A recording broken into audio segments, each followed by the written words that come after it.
This is an ABC News special report. The House impeachment hearings. Now reporting, George Stephanopoulos. Good morning and welcome to our special coverage of the impeachment of President Donald Trump. 1100 House Longworth Building is where they have been holding these hearings today. What could be the fifth and final public hearing in this impeachment inquiry held by the House Intelligence Committee in that committee room of the House Ways and Means Committee on Capitol Hill.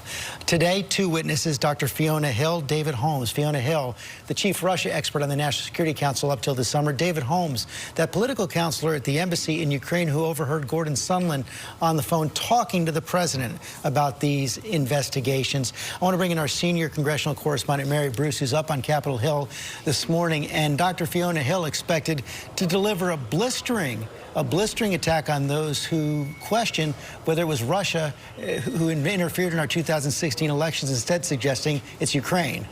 George, straight off the bat, Fiona Hill is going to be chastising the Republicans on this committee. It is a bold and rare move. She has this warning that seems aimed directly at the top Republican on the committee, Devin Nunes. Fiona Hill will say that partisan politics is driving a dangerous and fictional narrative about Ukraine, and she will accuse members of the committee of falsely believing and perpetuating this theory that Ukraine, not Russia, meddled in the U.S. election. She will warn that that is a false theory that is perpetuated by Russia and that only serves to help Russia. And she will instead encourage members of the committee to focus on what she says really matters here, which is the question about whether the president subverted national security to boost and further his own political gain. Now, Fiona Hill is also expected to be pressed about the role of John Bolton, the former national security advisor. She has said that he is the one who encouraged her to report her concerns to the top lawyer at the National Security Council. And she has said that Bolton described Rudy Giuliani as a hand grenade that was going to blow them all up, and that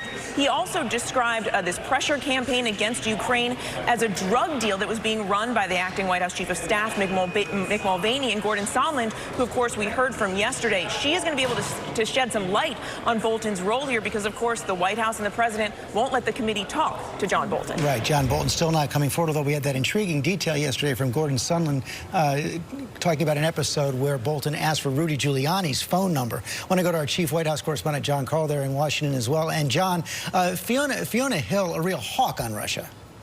I think she's a fascinating witness, George. On one hand, the White House will point out that she was gone. She left a week before the famous phone call between the president and President Zelensky. But she was the top official on the National Security Council for Russia, a real hawk. She actually wrote a book on Vladimir Putin. She had very clear and strong views about the threat that Russia posed. And she was there directing, top a person on Russia policy at a time when the president repeatedly seemed to show an affinity towards Vladimir Putin and an affinity for what she calls those Russian narratives like the idea that it was Ukraine that interfered with the U.S. elections in 2016, not Russia. And John, we see the president up and tweeting again this morning, kind of running counter to the idea that some in his political team have that impeachment could be a boon for him. Yeah, this I think is a very revealing tweet. He's had several tweets this morning, but one in particular caught my eye, George. He said, "I never in my wildest dreams thought my name would be in any way associated with the ugly word impeachment." You know, sometimes you've heard from people close to him that impeachment could actually help the president because people will rebel against what they're seeing as Democratic overreach. But I have been told consistently by people close to the president that this really bothers him, that the idea that he would go down in history as one of just 3 presidents impeached really bothers him. You can understand why. David Muir here in the studio is this morning. The second witness, David Holmes. We heard a lot about him yesterday. We certainly did, and David Holmes is going to be fascinating today because he was the one who works at the embassy there in Ukraine, obviously in Kiev, who says he overheard that phone call between Ambassador Sondland and President Trump. Said he could hear President Trump through the phone. It was an unsecure line. It was Ambassador Sondland's actual cell phone, and he says he could hear the president asking him, are they going to move forward with the investigation or investigations? And Sondland said that that meant looking into Burisma and into the 2016 election, and Sondland replying he's going to do it. He loves your, and we won't use that word on morning television here, but saying that he uses colorful language with President Trump.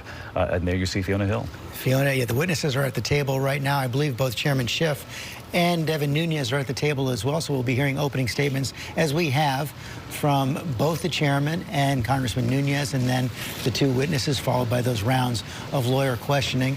They're taking their seats now. Let's go into the room.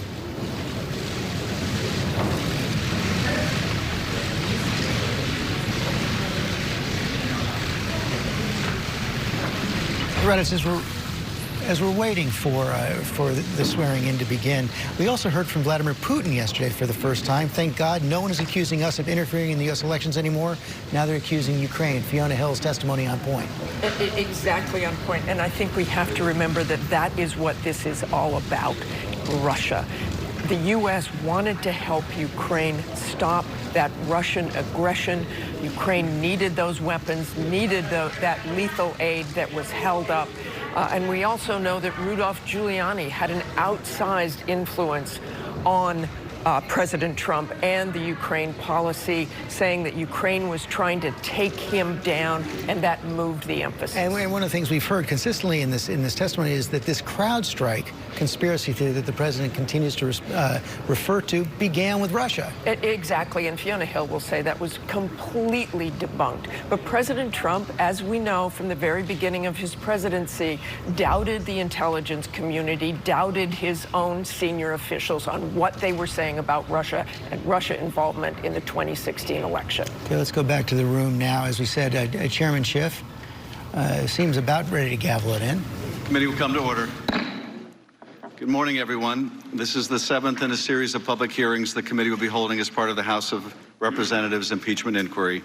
Without objection, the chair is authorized to declare a recess of the committee at any time. There is a quorum present. We will proceed today in the same fashion as our other hearings. I'll make an opening statement, then Ranking Member Nunes will have the opportunity to make a statement. Then we will turn to our witnesses for their opening statements and then to questions. For audience members, we welcome you and respect your interest in being here. In turn, we ask for your respect as we proceed with today's hearing. It is the intention of the committee to proceed without disruptions. As chairman, I'll take all necessary and appropriate steps to maintain order and ensure that the committee is run in accordance with House rules and House Resolution 660. With that, I now recognize myself to give an opening statement in the impeachment inquiry into Donald J. Trump, the 45th President of the United States. Yesterday morning, the committee heard from Ambassador Gordon Sondland, the American ambassador to the European Union, the de facto leader of the Three Amigos, who had regular access to President Donald Trump and pressed the new Ukrainian President, Vladimir Zelensky, for 2 investigations Trump believed would help his re-election campaign. The first investigation was of a discredited conspiracy theory that Ukraine and not Russia was responsible for interfering in our 2016 election. The second investigation was into the political rival Trump apparently feared most, Joe Biden. Trump sought to weaken Biden and to refute the fact that his own election had been helped by a Russian hacking and dumping operation and Russian social media campaign directed by Vladimir Putin. Trump's scheme stood in contrast to the long-standing bipartisan foreign policy of the United States by undermining military and diplomatic support for a key ally and set back U.S. anti-corruption efforts in Ukraine. In conditioning a meeting with Zelensky and then military aid on securing an investigation of his rival, Trump put his personal and political interests above the United States. As Ambassador Sondland would later tell career Foreign Service Officer David Holmes immediately after speaking to the president, Trump did not give an expletive about Ukraine. He cares about big stuff that benefits him, like the Biden investigation that Giuliani was pushing. David Holmes is here with us today. He is a Foreign Service officer currently serving as the political counselor at the U.S. Embassy in Kyiv. Also with us is Dr. Fiona Hill, whose job as the National Security Council's Senior Director for European and Russian Affairs encompassed the coordination of U.S. policy towards Ukraine. Dr. Hill left the NSC in July after more than 2 years in that position. Dr. Hill and Mr. Holmes each provide a unique perspective on issues relating to Ukraine. Dr. Hill from Washington, D.C., and Mr. Holmes from on the ground in Kyiv. In early 2019, Dr. Hill became concerned by the increasing prominence of Rudy Giuliani, the president's personal lawyer, who was, as she has testified, asserting quite frequently on television in public appearances that he had been given some authority over matters related to Ukraine. Hill was not alone in her concerns. Her boss, National Security Advisor John Bolton, was also paying attention, as were other NSC and State Department officials, including Holmes at the U.S. Embassy in Kyiv. Bolton viewed Giuliani as a hand grenade that is going to blow everybody up, and was powerless to prevent the former mayor from engineering former U.S. Ambassador to Ukraine Marie Yovanovitch's firing in late April, or her recall. Holmes was stunned by the intensity and consistency of media attacks on Yovanovitch, by name as a U.S. ambassador, and the scope of the allegations that were leveled against her. Yovanovitch's dismissal as a result of Giuliani's smear campaign was one of several things that unsettled Dr. Hill. Another was the role of Gordon Sondland, who emerged as a key player in Ukraine policy in May, when he was named as part of the U.S. delegation led by Secretary Rick Perry to President Zelensky's inauguration. Lieutenant Colonel Alexander Vindman also attended the inauguration, and as Holmes recalls, during a meeting with President Zelensky, took the opportunity to advise the new Ukraine leader to stay out of U.S. domestic politics. Another concern that arose for Dr. Hill around this time was her discovery of a potential NSC back channel on Ukraine. Hill learned that an NSC staff member who did not work on Ukraine, and for her may have been providing Ukraine-related information to President Trump that Dr. Hill was not made aware of. According to Holmes, following the Zelensky inauguration, Sondland and Perry took a very active and unconventional role in formulating our priorities for the new Zelensky administration and personally reaching out to President Zelensky and his senior team. Sondland's newfound assertiveness also concerned Dr. Hill, who previously had enjoyed a cordial working relationship with the ambassador. On June 18, 2019, Hill had a blow-up with Sondland when he told her that he was in charge of Ukraine policy. Dr. Hill testified that Sondland got testy with me, and I said, "Who has put you in charge of it?" He said, "The president." On July 10th, Dr. Hill was part of a meeting at the White House with a group of U.S. and Ukrainian officials, including Bolton, Sondland, and Energy Secretary Perry, another of the three amigos. The meeting was intended, among other things, to give the Ukrainians an opportunity to convey that they were anxious to set up a meeting, a first meeting, between their new president and President Trump. Sondland interjected to inform the group that, according to White House Chief of Staff Mick Mulvaney, the White House meeting sought by the Ukrainian president with Trump would happen if Ukraine undertook certain investigations. Hearing this, Bolton abruptly ended the meeting. Undeterred, Sondland brought the Ukrainian delegation and the NSC director for Ukraine, Lieutenant Colonel Alexander Vindman, downstairs to another part of the White House, where they were later joined by Dr. Hill. In this second meeting, Sondland was more explicit. Ukraine needed to conduct investigations if they were to get a meeting at all. Bolton directed Dr. Hill to report this to NSC legal advisor John Eisenberg, telling her, "You go and tell Eisenberg that I am not part of whatever drug deal Sondland and Mulvaney are cooking up on this. And you go ahead and tell him what you've heard and what I've said." Dr. Hill did so, as did Lieutenant Colonel Vindman, who separately approached the same lawyers with his concerns. On July 18, the day before Dr. Hill left her post at the NSC, Holmes participated in a secure interagency video conference on Ukraine. Towards the end of the meeting, a representative from the Office of Management and Budget announced that the flow of nearly $400 million in security assistance for Ukraine was being held up. The order had come from the president and had been conveyed to OMB by acting White House Chief of Staff Mick Mulvaney without further explanation. Holmes, unaware of the hold prior to the call, was shocked. He thought the suspension of aid was extremely significant, undermining what he had understood to be long-standing U.S. national security goals in Ukraine. 1 week later, on July 25th, President Trump spoke with President Zelensky by phone. When President Zelensky brought up U.S. military support and noted that Ukraine would like to buy more Javelin anti-tank missiles from the United States, Trump responded by saying, "I would like you to do us a favor, though." Trump then requested that Zelensky investigate the discredited conspiracy theory that Ukraine interfered in the 2016 election. Even more ominously, Trump asked Zelensky to look into the Bidens. Neither request had been included in the official talking points for the call prepared by the NSC staff, but both were in Donald Trump's personal interest and the interests of his 2020 re-election campaign. And the Ukrainian president knew about both in advance, in part because of efforts by Ambassadors Sondland and Volker to make him aware of President Trump's demands. The next day, July 26th, in Kyiv, Holmes served as a note-taker during a meeting between Acting Ambassador Bill Taylor, Volker, and Sondland with President Zelensky and other senior Ukrainian officials. Zelensky said that on the previous day's call, President Trump had, quote, 3 times raised some very sensitive issues that he would have to follow up on those issues when they met in person. Although he did not realize it at the time, Holmes came to understand that the sensitive issues were the investigations that President Trump demanded on the July 25th call. Following the meeting with Zelensky, Holmes accompanied Sondland to a separate meeting with one of the Ukrainian president's top advisors, Andrei Yermak. But Holmes was not allowed into the meeting and waited for 30 minutes while Sondland and the Ukrainian met alone without any note-takers to record what they said.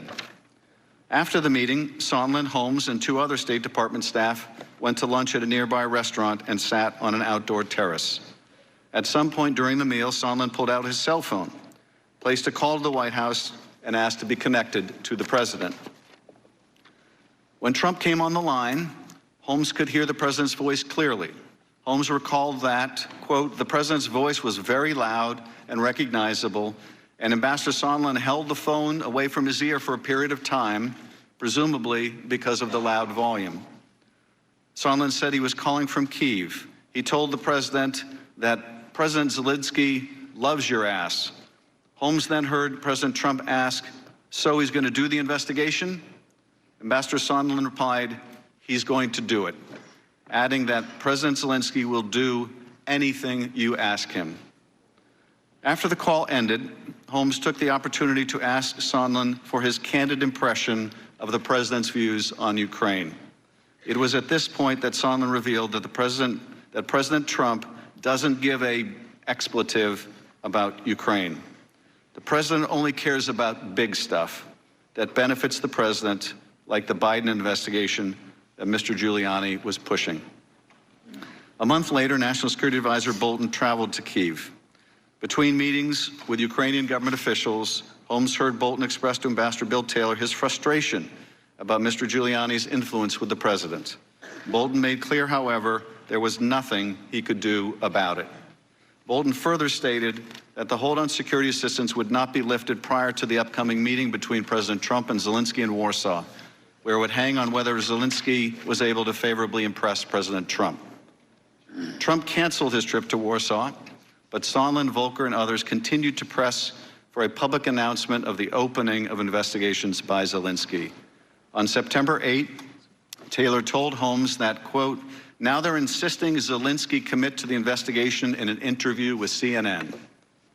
Holmes was surprised the requirement was so specific and concrete, since it amounted to nothing less than a, quote, demand that President Zelensky personally commit to a specific investigation of President Trump's political rival on a cable news channel, unquote. On September 9, this committee, along with the Foreign Affairs and Oversight Committees, launched our investigation of this corrupt scheme.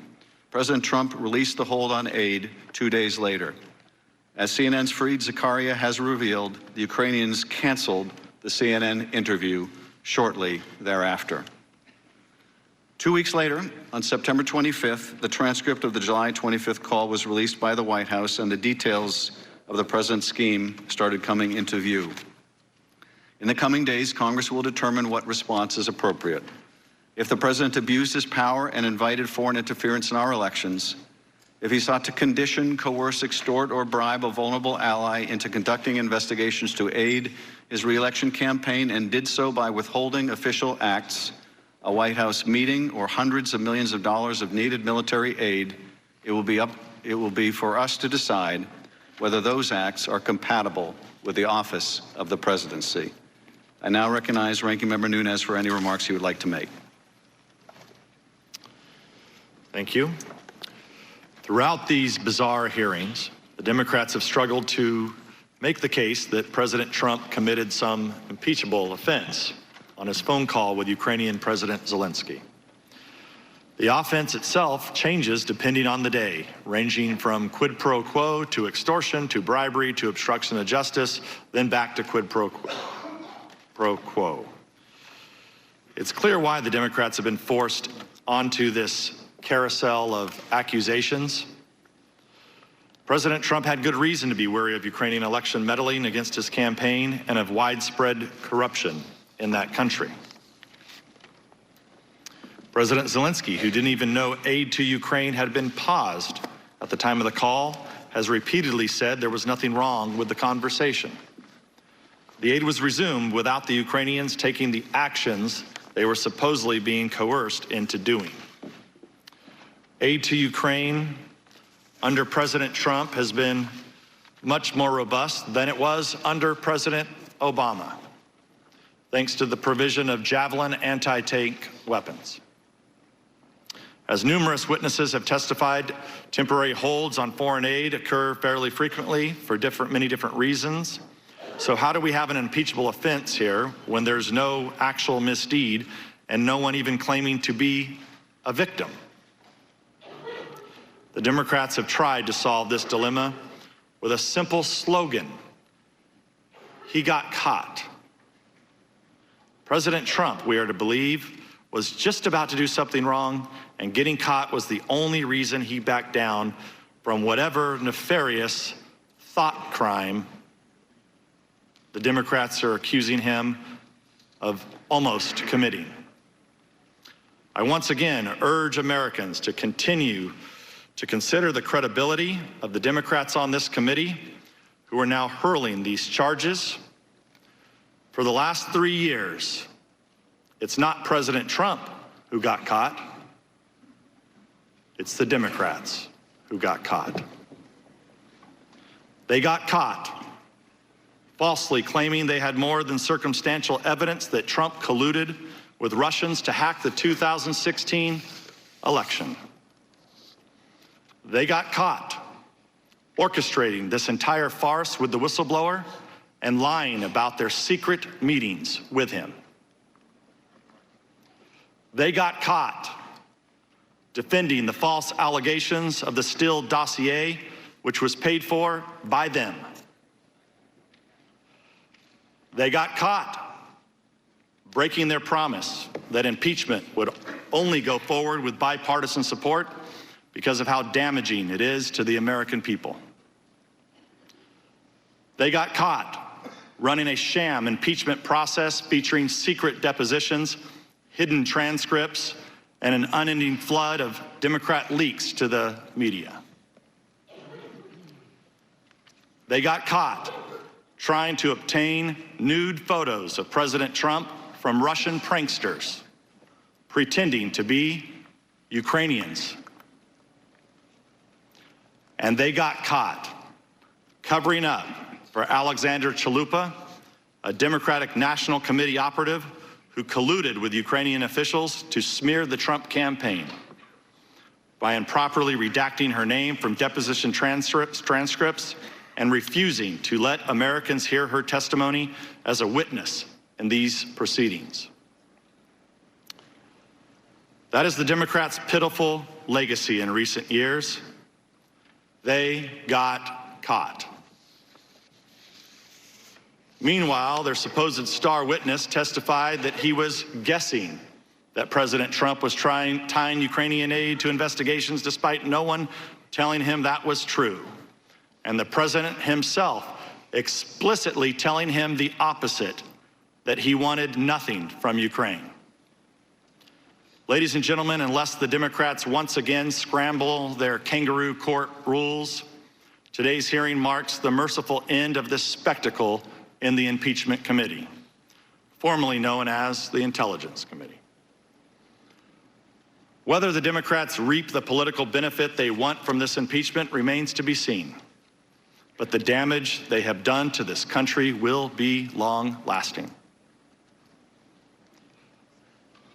With this wrenching attempt to overthrow the president, they have pitted Americans against one another and poisoned the mind of fanatics who actually believe the entire galaxy of bizarre accusations they have leveled against the president since the day the American people elected him. I sincerely hope the Democrats end this affair as quickly as possible so our nation can begin to heal the many wounds it has inflicted on us. The people's faith in government and their belief that their vote counts for something has been shaken. From the Russia hoax to this shoddy Ukrainian sequel, the Democrats got caught. Let's hope they finally learn a lesson, give their conspiracy theories a rest, and focus on governing for a change. In addition, Mr. Chairman, pursuant to House Rule 11, Clause 2J1, the Republican members transmit our request to convene a minority day of hearings. To date, you have blocked key witnesses that we have requested from testifying in this partisan impeachment inquiry. This rule was not displaced by H.Res. 660, and therefore, under House Rule 11, Clause 1A, it applies to the Democrats' impeachment inquiry. We look forward to the chair promptly scheduling an agreed-upon time for the minority day of hearings so that we can hear from key witnesses that you have continually blocked from testifying. I'd also like to take a quick moment on an assertion Ms. Hill made in the statement that she submitted to this committee, in which she claimed that some committee members deny that Russia meddled in the 2016 election. As I noted in my opening statement on Wednesday, that in March 2018, Intelligence Committee Republicans published the results of a year-long investigation into Russian meddling. The 240-page report analyzed 2016 Russian meddling campaign, the U.S. government reaction to it, Russian campaigns in other countries, and provided specific recommendations to improve American election security. I'm going to ask my staff to hand these reports to our two witnesses today, just so they can have a recollection of their memory. As America may or may not know, Democrats refused to sign on to the Republican report. Instead, they decided to adopt minority views filled with collusion conspiracy theories. Needless to say, it is entirely possible for two separate nations to engage in election meddling at the same time, and Republicans believe we should take meddling seriously by all foreign countries, regardless of which campaign is the target. I'd like to submit for the record a copy of our report titled Report on Russian Active Measures. I yield back. Today we are joined by Dr. Fiona Hill and David Holmes. Dr. Fiona Hill is a former Deputy Assistant to the President and Senior Director for Europe and Russia on the National Security Council. Before returning to government, she was a Senior Fellow at the Brookings Institution, where she directed the Center on the United States and Europe. She previously worked at the National Intelligence Council, the Eurasia Foundation, and the John F. Kennedy School of Government. David Holmes is the political counselor at the U.S. Embassy in Kyiv, where he serves as the senior policy and political advisor to Ambassador Taylor, who testified earlier in these hearings. He is a career Foreign Service officer. He has previously served in Moscow, New Delhi, Kabul, Bogota, and Pristina. He has also served on the staff of the National Security Council as his special assistant to the United States Secretary of State. Two final points before our witnesses are sworn. First, witness depositions as part of this inquiry were unclassified in nature, and all open hearings will also be held at the unclassified level. Any information that may touch on classified information will be addressed separately. Second, Congress will not tolerate any reprisal, threat of reprisal, or attempt to retaliate against any U.S. government official for testifying before Congress, including you or any of your colleagues. If you would please rise, raise your right hand. I will begin by swearing you in. Do you swear or affirm that the testimony you're about to give is the truth, the whole truth, and nothing but the truth, so help you God? Let the record show that the witnesses answered in the affirmative. Thank you, and you may be seated. The microphones are sensitive, so you'll need to speak directly into them. Without objection, your written statements will be made part of the record. With that, Mr. Holmes, you are now recognized for your opening statement, and when you conclude, Dr. Hill, you'll be immediately recognized thereafter for your opening statement.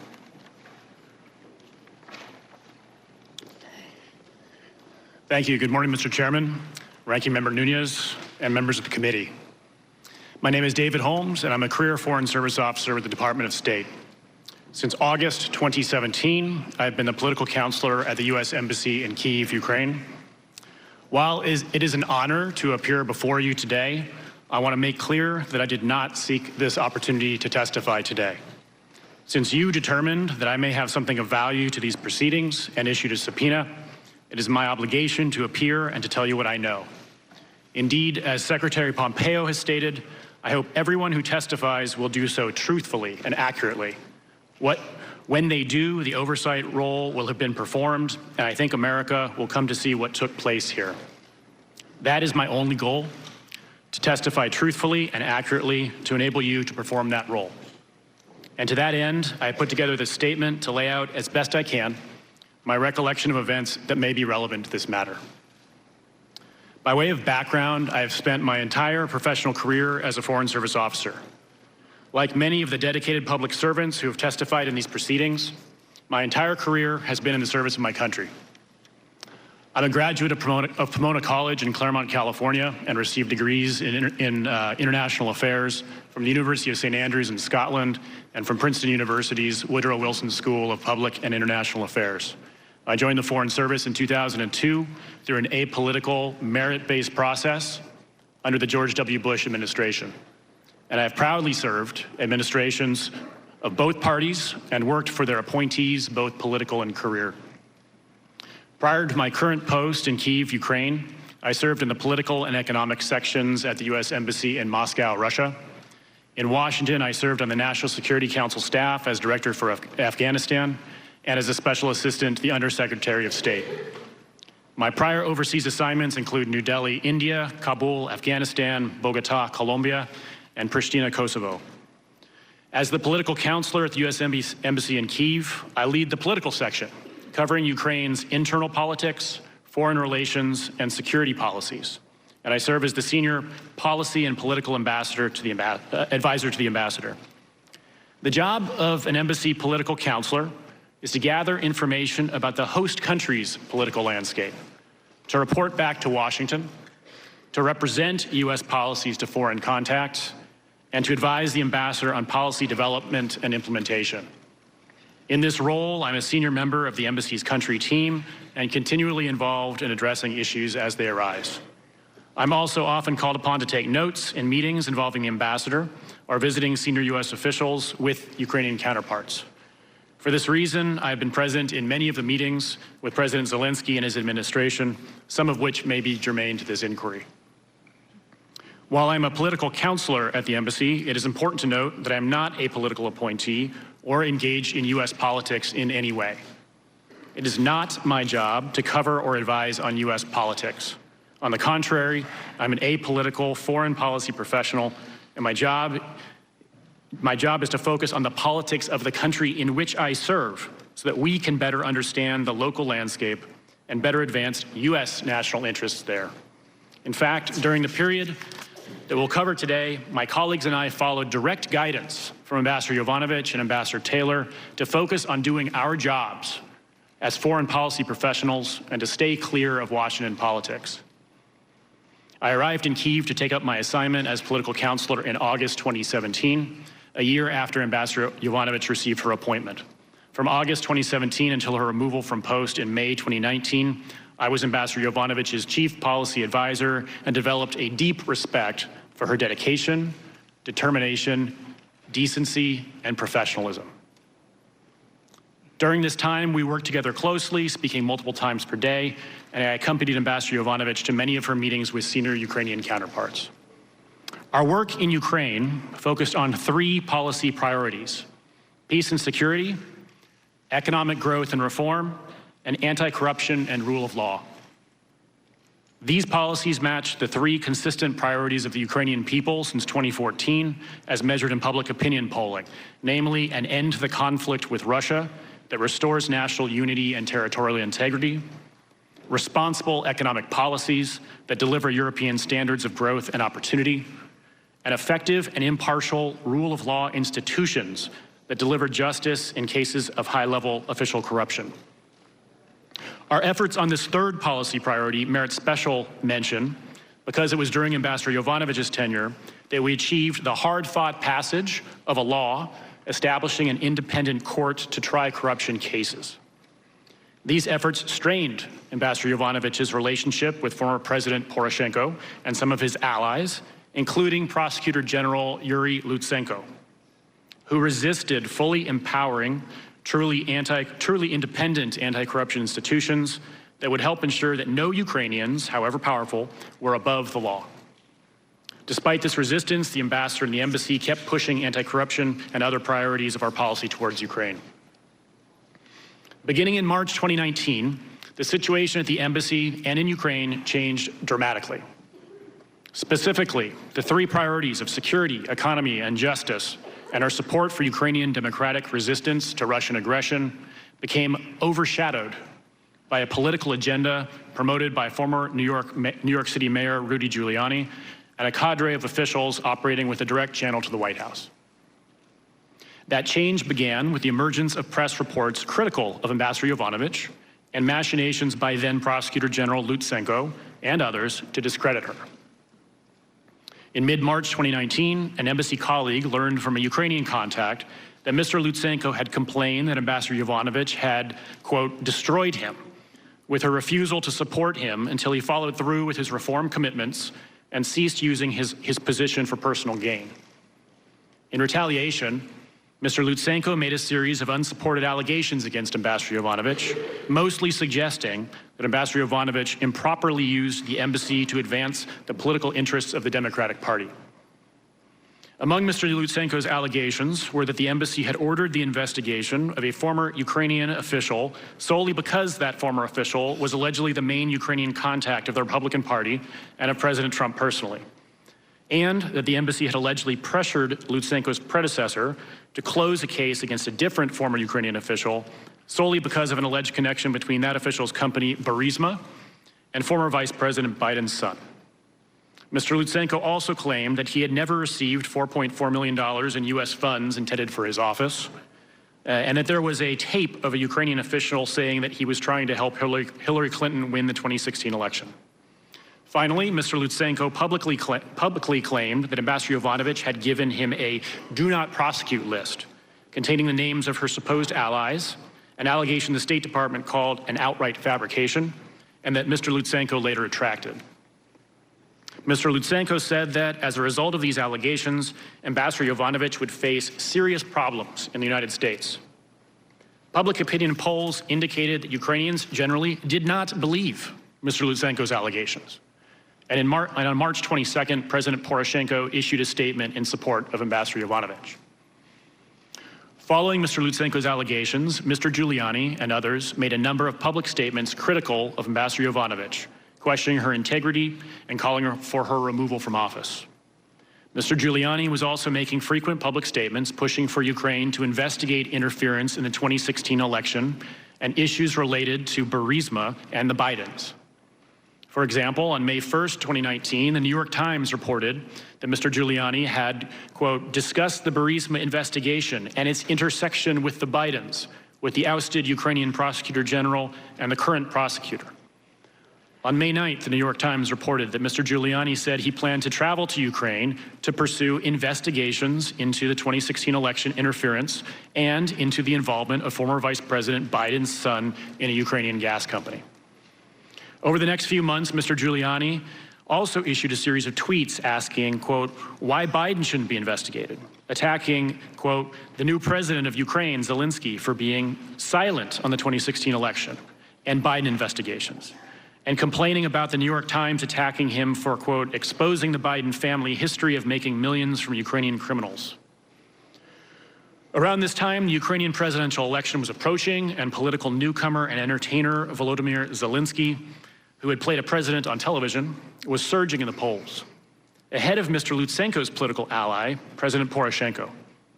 On April 20th, I was present for Ambassador Yovanovitch's third and final meeting with then-candidate Zelensky, ahead of his landslide victory in the runoff election the next day. As in her two prior meetings that I also attended, they had an entirely cordial, pleasant conversation and signaled their mutual desire to work together. However, the negative narratives about Ambassador Yovanovitch had gained currency in certain segments of the United States press. On April 26th, Ambassador Yovanovitch departed for Washington, D.C., where she learned that she would be recalled early. The barrage of allegations directed at Ambassador Yovanovitch, a career ambassador, is unlike anything I have seen in my professional career. Following President-elect Zelensky's victory, our attention in the embassy focused on getting to know the incoming Zelensky administration and on preparations for the inauguration scheduled for May 20th, the same day that Ambassador Yovanovitch departed post permanently. It quickly became clear that the White House was not prepared to show the level of support for the Zelensky administration that we had originally anticipated. In early May, Mr. Giuliani publicly alleged that Mr. Zelensky was, quote, surrounded by enemies of the U.S. president and canceled a visit to Ukraine. Shortly thereafter, we learned that Vice President Pence no longer planned to lead the presidential delegation to the inauguration. The White House then whittled down an initial proposed list for the official presidential delegation to the inauguration from over a dozen individuals to just 5. Secretary Perry as its head, Special Representative for Ukraine negotiations Kurt Volker, representing the State Department, National Security Council Director Alex Vindman, representing the White House, Temporary Acting Chargé d'Affaires Joseph Pennington, representing the embassy, and Ambassador to the European Union Gordon Sondland.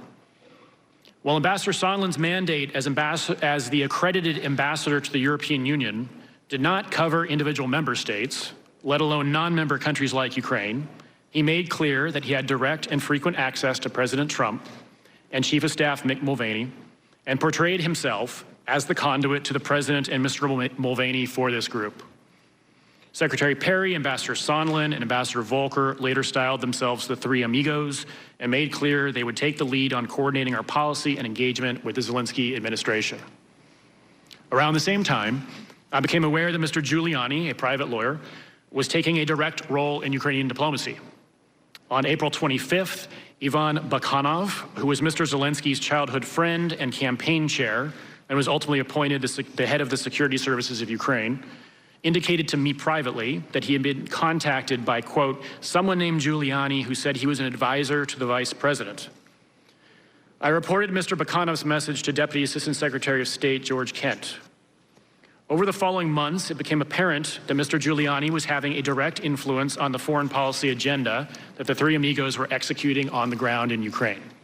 In fact, at one point during a preliminary meeting of the inaugural delegation, someone wondered aloud why Mr. Giuliani was so active in the media with respect to Ukraine.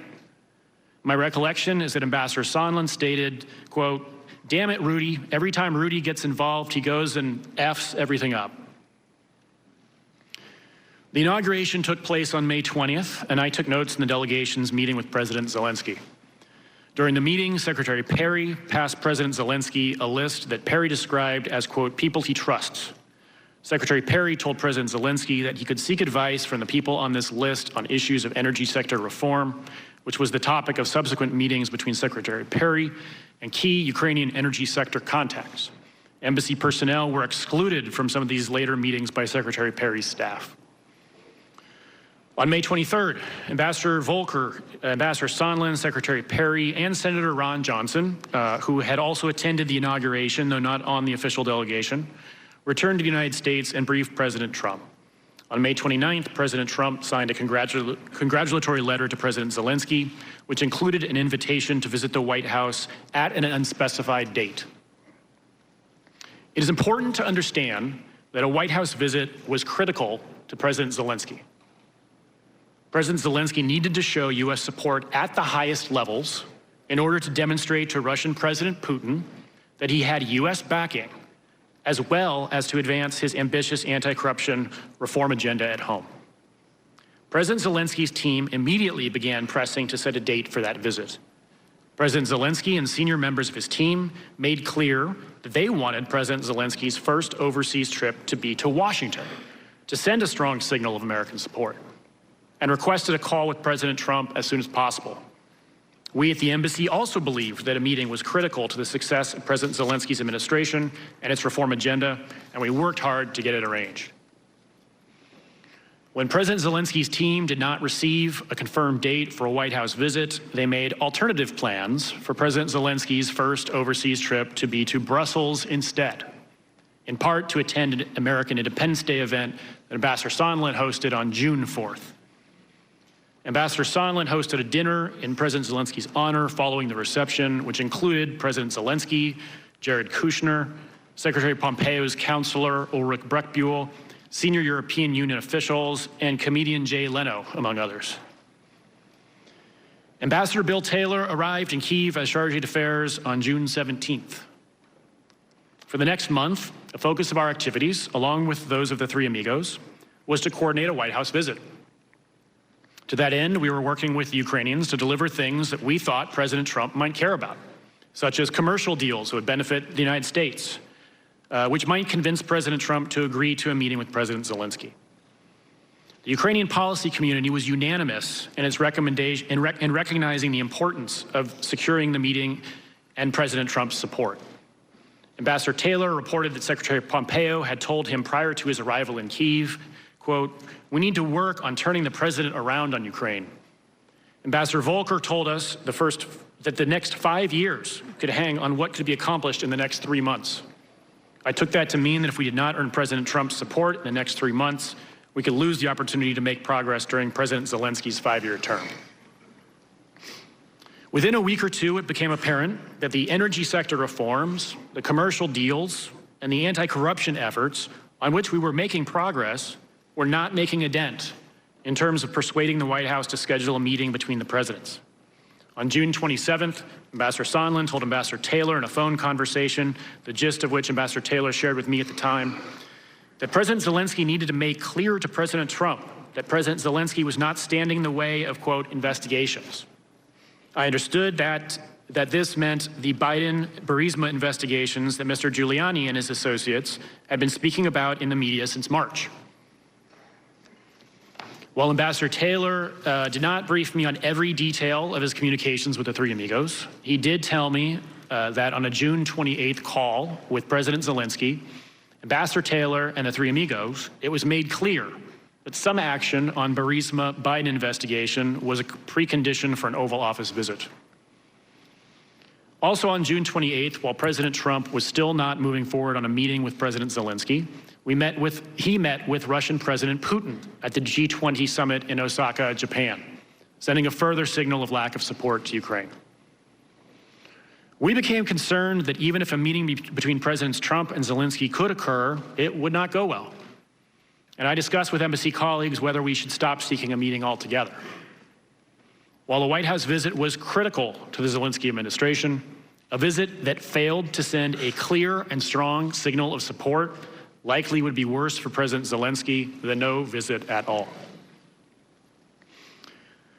Congress has appropriated $1.5 billion in security assistance for Ukraine since 2014. This assistance has provided crucial material and moral support to Ukraine in its defensive war with Russia, and has helped Ukraine build its armed forces virtually from scratch into arguably the most capable and battle-hardened land force in Europe. I've had the honor of visiting the main training facility in Western Ukraine with members of Congress and members of this very committee, Ms. Stefanik, where we witnessed firsthand U.S. National Guard troops, along with allies, conducting training for Ukrainian soldiers. Since 2014, National Guard units from California, Oklahoma, New York, Tennessee, and Wisconsin have trained shoulder to shoulder with Ukrainian counterparts. Given the history of U.S. security assistance to Ukraine and the bipartisan recognition of its importance, I was shocked when on July 18th, an Office of Management and Budget staff member surprisingly announced the hold on Ukraine security assistance. The announcement came toward the end of a nearly 2-hour National Security Council secure video conference call, which I participated in from the embassy conference room. The official said that the order had come from the president and had been conveyed to OMB by Mr. Mulvaney with no further explanation. This began a week or so of efforts by various agencies to identify the rationale for the freeze, to conduct a review of the assistance, and to reaffirm the unanimous view of the Ukraine policy community of its importance. NSC counterparts confirmed to us that there had been no change in our Ukraine policy, but could not determine the cause of the hold or how to lift it. On July 25th, President Trump made a congratulatory phone call to President Zelensky after his party won a commanding majority in Ukraine's parliamentary election. Contrary to standard procedure, the embassy received no readout of that call, and I was unaware of what was discussed until the transcript was released on September 25th. Upon reading the transcript, I was deeply disappointed to see that the president raised none of what I understood to be our interagency agreed upon foreign policy priorities in Ukraine, and instead raised the Biden-Burisma investigation and referred to the theory about CrowdStrike and its supposed connection to Ukraine in the 2016 election. The next day, July 26, 2019, I attended meetings at the presidential administration building in Kyiv with Ambassador Taylor, Ambassador Volker, and Ambassador Sondland, and I took notes during those meetings. Our first meeting was with President Zelensky's chief of staff. It was brief, as he had already been summoned by President Zelensky to prepare for a subsequent broader meeting.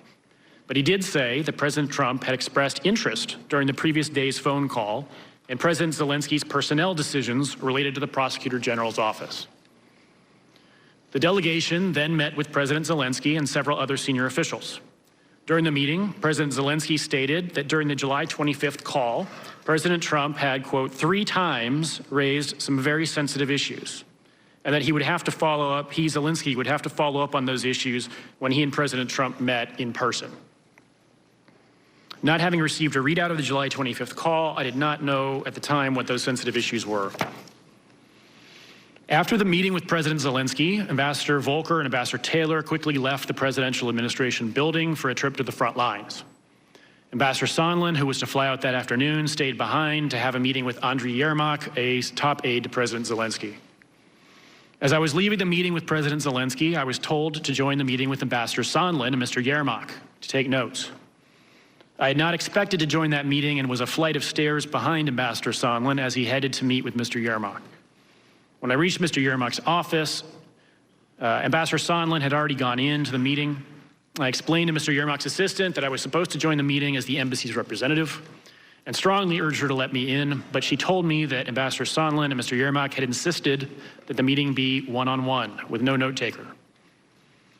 I then waited in the anteroom until the meeting ended, along with a member of Ambassador Sondland's staff and a member of the U.S. Embassy Kyiv staff. When the meeting ended, the 2 staffers and I accompanied Ambassador Sondland out of the presidential administration building.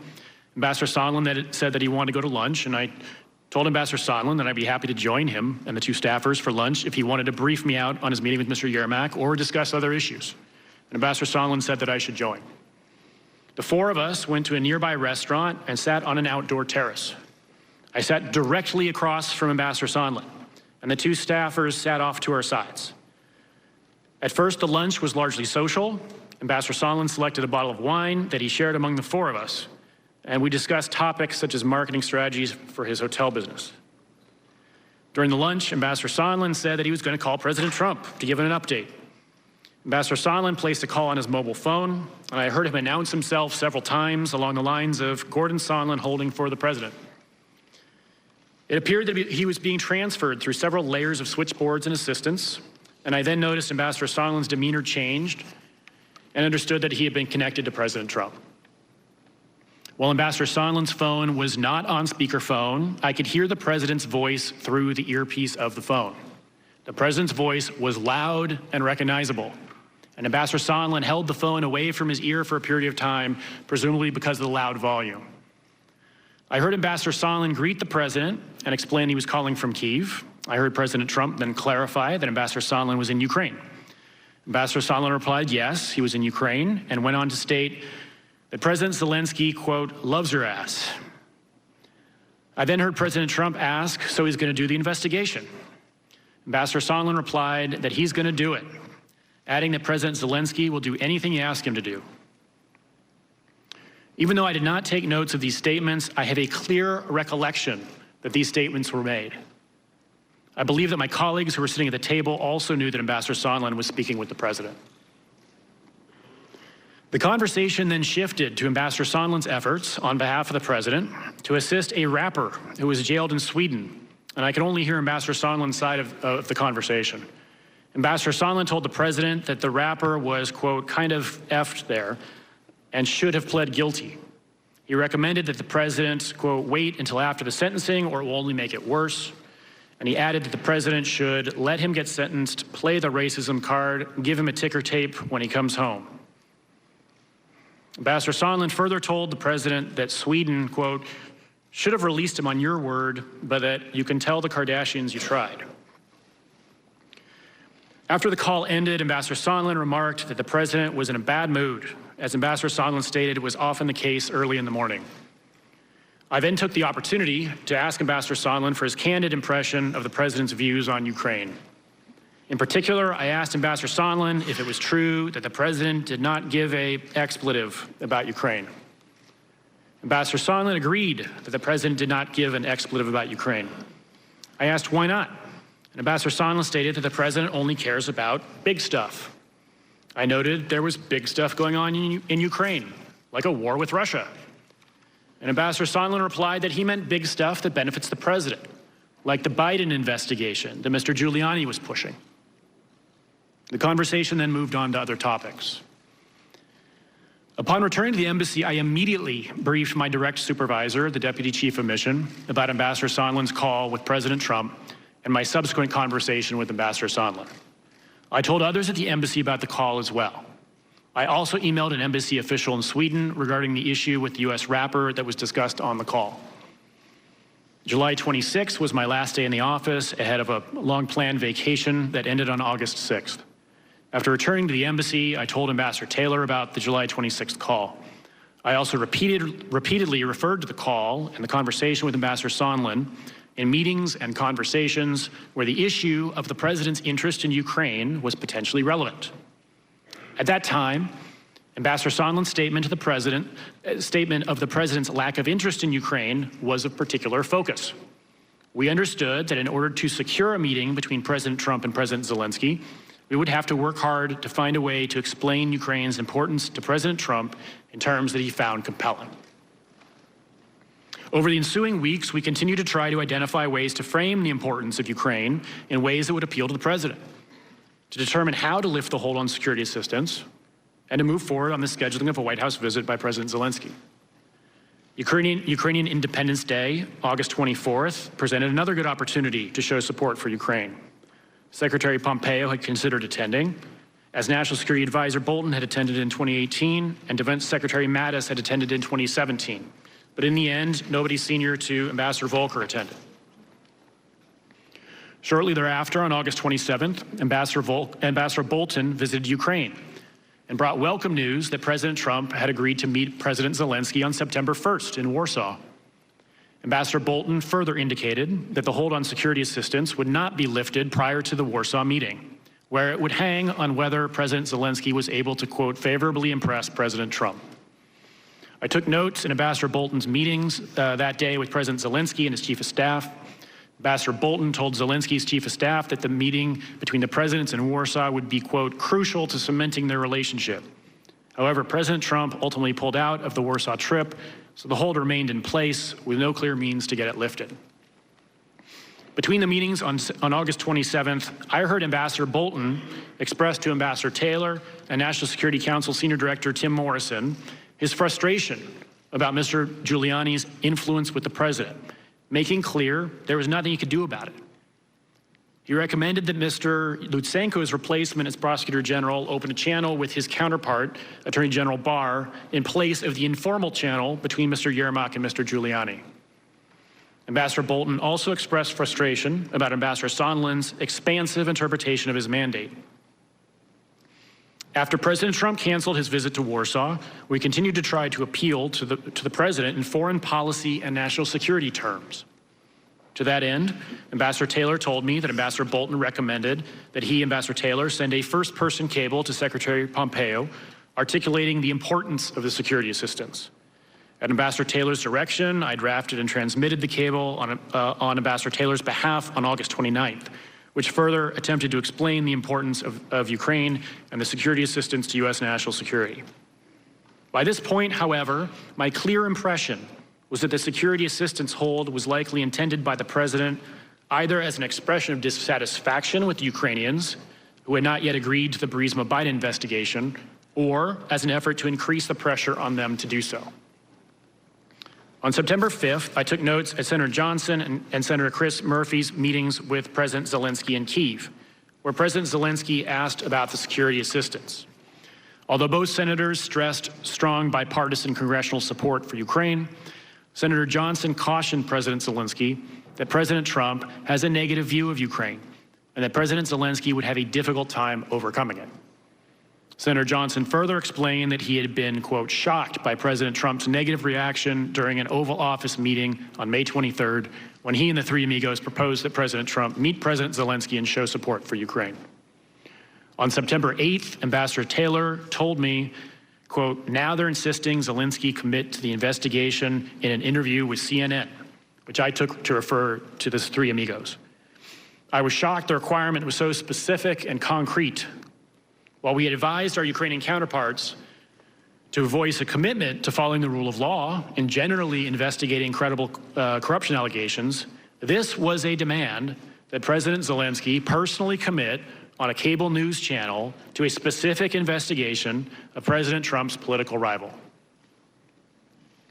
On September 11th, the hold was finally lifted after significant press coverage and bipartisan congressional expressions of concern about the withholding of security assistance. Although we knew the hold was lifted, we were still concerned that President Zelensky had committed, in exchange for the lifting, to give the requested CNN an interview. We had several indications that the interview would occur. First, the YES conference in Kyiv was held from September 12th to 14th, and CNN's Fareed Zakaria was one of the moderators. Second, on September 13th, an embassy colleague received a phone call from another colleague who worked for Ambassador Sondland. My colleague texted me regarding that call that, quote, Sondland and the Zelensky interview, Sondland said the Zelensky interview is supposed to be today or Monday, and they plan to announce that a certain investigation that was on hold will progress. Sondland's aide did not know if this was decided or if Sondland was advocating for it. Apparently, he's been discussing this with Yermak. Finally, also on September 13th, Ambassador Taylor and I ran into Mr. Yermak on our way out of a meeting with President Zelensky in his private office. Ambassador Taylor again stressed the importance of staying out of U.S. politics and said he hoped no interview was planned. Mr. Yermak did not answer, but shrugged in resignation as if to indicate that he had no choice. In short, everybody thought there was going to be an interview and that the Ukrainians believed they had to do it. The interview ultimately did not occur. On September 21st, Ambassador Taylor and I collaborated on input he sent to Mr. Morrison to brief President Trump ahead of a September 25th meeting that had been scheduled with President Zelensky in New York on the margins of the UN General Assembly. The transcript of the July 25th call was released the same day. As of today, I have still not seen a readout of the September 25th meeting. As the impeachment inquiry has progressed, I have followed press reports and reviewed the statements of Ambassadors Taylor and Yovanovitch. Based on my experiences in Ukraine, my recollection is generally consistent with their testimony. And I believe that the relevant facts were therefore being laid out for the American people. However, in the last couple of weeks, I read press reports expressing for the first time that certain senior officials may have been acting without the president's knowledge or freelancing in their dealings with Ukraine. At the same time, I also read reports noting the lack of firsthand evidence in the investigation and suggesting that the only evidence being elicited at the hearings was hearsay. I came to realize that I had firsthand knowledge regarding certain events on July 26 that had not otherwise been reported, and that those events potentially bore on the question of whether the president did, in fact, have knowledge, that those senior officials were using the levers of diplomatic power to influence the new Ukrainian president to announce the opening of a criminal investigation against President Trump's political opponent. It is at that point that I made the observation to Ambassador Taylor that the incident I had witnessed on July 26th had acquired greater significance, which is what he reported in his testimony last week and is what led to the subpoena for me to appear here today. In conclusion, I'd like to take a moment to turn back to Ukraine. Today, this very day, marks exactly 6 years since throngs of pro-Western Ukrainians spontaneously gathered on Kyiv's Independence Square to launch what became known as the Revolution of Dignity. While the protests began in opposition to a turn towards Russia and away from the West, they expanded over 3 months to reject the entire corrupt, repressive system that had been sustained by Russian influence in the country. Those events were followed by Russia's occupation of Ukraine's Crimean Peninsula, an invasion of Ukraine's eastern Donbas region, and an ensuing war that to date has cost almost 14,000 lives. Despite the Russian aggression over the past 5 years, Ukrainians have rebuilt a shattered economy, adhered to a peace process, and moved economically and socially closer to the West, toward our way of life. Earlier this year, large majorities of Ukrainians again chose a fresh start by voting for a political newcomer as president, replacing 80% of their parliament and endorsing a platform consistent with our democratic values, our reform priorities, and our strategic interests. This year's revolution at the ballot box underscores that despite its imperfections, Ukraine is a genuine and vibrant democracy and an example to other post-Soviet countries and beyond, from Moscow to Hong Kong. How we respond to this historic opportunity will set the trajectory of our relationship with Ukraine and will define our willingness to defend our bedrock international principles and our leadership role in the world. Ukrainians want to hear a clear and unambiguous reaffirmation that our long-standing bipartisan policy of strong support for Ukraine remains unchanged and that we fully back it at the highest levels. Now is not the time to retreat from our relationship with Ukraine, but rather to double down on it. As we sit here today, Ukrainians are fighting a hot war on Ukrainian territory against Russian aggression. This week alone, since I have been here in Washington, 2 Ukrainian soldiers were killed and 2 injured by Russian-led forces in eastern Ukraine, despite a declared ceasefire. I learned overnight that 7 more were injured yesterday. As Vice President Pence said after his meeting with President Zelensky in Warsaw, the U.S.-Ukraine relationship has never been stronger. Ukrainians and their new government earnestly want to believe that. Ukrainians cherish their bipartisan American support that has sustained their Euro-Atlantic aspirations, and they recoil at the thought of playing a role in U.S. domestic politics or elections. At a time of shifting allegiances and rising competitors in the world, we have no better friends than Ukraine. A scrappy, unbowed, determined, and above all, dignified people who are standing up against Russian authoritarianism and aggression. They deserve better. We're now at an inflection point in Ukraine, and it is critical to our national security that we stand in strong support of our Ukrainian partners.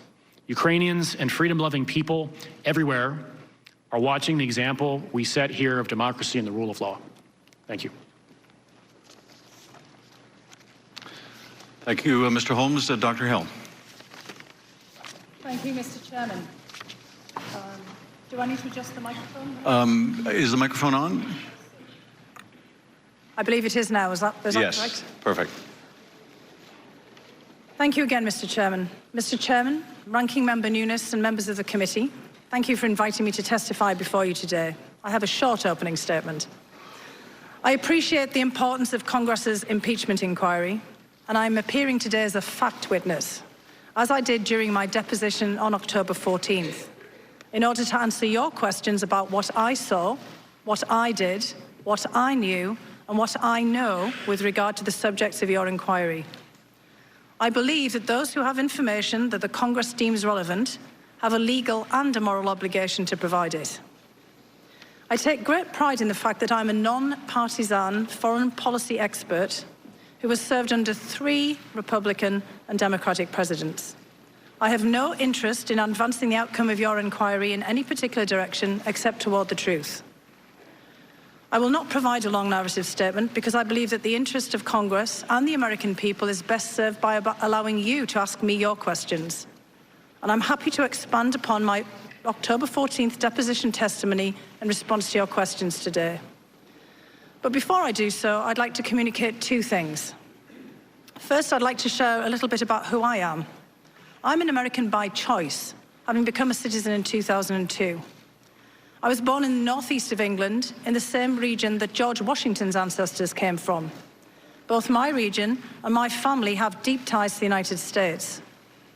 My paternal grandfather fought through World War I in the Royal Field Artillery, surviving being shot, shelled and gassed before American troops intervened to end the war in 1918. During the Second World War, other members of my family fought to defend the free world from fascism alongside American soldiers, sailors and airmen. The men in my father's family were coal miners, whose families always struggled with poverty. When my father, Alfred, was 14, he joined his father, brother, uncles and cousins in the coal mines to help put food on the table. When the last of the local mines closed in the 1960s, my father wanted to emigrate to the United States to work in the coal mines in West Virginia and Pennsylvania. But his mother, my grandmother, had been crippled from hard labor, and my father couldn't leave. So he stayed in Northern England until he died in 2012. My mother still lives in my hometown today. While his dream of emigrating to America was thwarted, my father loved America, its culture, its history, and its role as a beacon of hope for the world. He always wanted someone in the family to make it to the United States. I began my university studies in 1984, and I just learned that I went to the same university as my colleague here, Mr. Holmes, in St Andrews in Scotland. I just thought I would add that. And in 1987, I won a place on an academic exchange to the Soviet Union. I was there for the signing of the Intermediate Nuclear Forces, or INF Treaty, and when President Ronald Reagan met Soviet leader Mikhail Gorbachev in Moscow.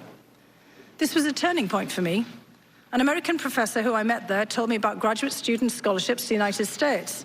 And the very next year, thanks to his advice, I arrived in America to start my advanced studies at Harvard. Years later, I can say with confidence that this country has offered me opportunities I never would have had in England. I grew up poor, with a very distinctive working-class accent. In England, in the 1980s and 1990s, this would have impeded my professional advancement. This background has never set me back in America. For the best part of 3 decades, I've built a career as a non-partisan, non-political national security professional focusing on Europe and Eurasia, and especially the former Soviet Union. I've served our country under 3 presidents, in my most recent capacity under President Trump, as well as in my former position under my former position of National Intelligence Officer for Russia and Eurasia under Presidents George W. Bush and Barack Obama. In that role, I was the intelligence community's senior expert on Russia and the former Soviet republics, including Ukraine. It was because of my background and experience that I was asked to join the National Security Council in 2017. At the NSC, Russia was part of my portfolio, but I was also responsible for coordinating US policy for all of Western Europe, all of Eastern Europe, including Ukraine and Turkey, along with NATO and the European Union. I was hired initially by General Michael Flynn, Katie McFarland, and General Keith Kellogg. But then I started work in April 2017 when General McMaster was the National Security Advisor. I, and they, thought that I could help them with President Trump's stated goal of improving relations with Russia, while still implementing policies designed to deter Russian conduct that threatens the United States, including the unprecedented and successful Russian operation to interfere in the 2016 presidential election.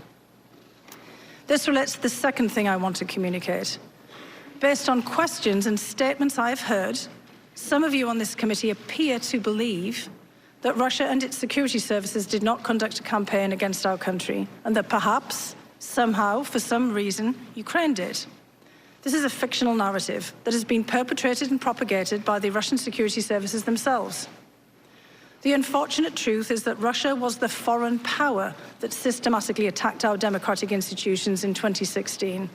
This is the public conclusion of our intelligence agencies, confirmed in bipartisan congressional reports. It is beyond dispute, even if some of the underlying details must remain classified. The impact of the successful 2016 Russian campaign remains evident today. Our nation is being torn apart. Truth is questioned. Our highly professional and expert career foreign service is being undermined. US support for Ukraine, which continues to face armed Russian aggression, has been politicized. The Russian government's goal is to weaken our country, to diminish America's global role, and to neutralize a perceived US threat to Russian interests. President Putin and the Russian security services aim to counter US foreign policy objectives in Europe, including in Ukraine, where Moscow wishes to reassert political and economic dominance. I say this not as an alarmist, but as a realist. I do not think long-term conflict with Russia is either desirable or inevitable. I continue to believe that we need to seek ways of stabilizing our relationship with Moscow, even as we counter their efforts to harm us. Right now, Russia's security services and their proxies have geared up to repeat their interference in the 2020 election. We are running out of time to stop them. In the course of this investigation, I would ask that you please not promote politically driven falsehoods that so clearly advance Russian interests.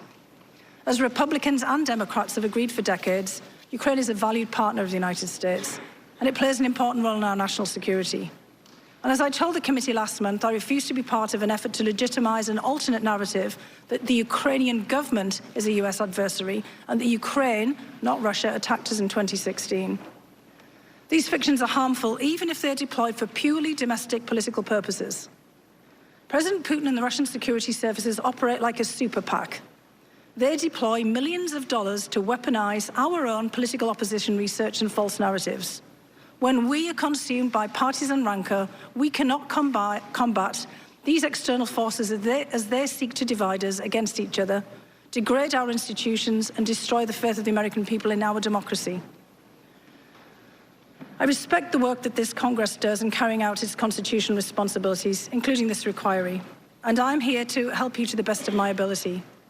If the President or anyone else impedes or subverts the national security of the United States in order to further domestic political or personal interests, that's more than worthy of your attention.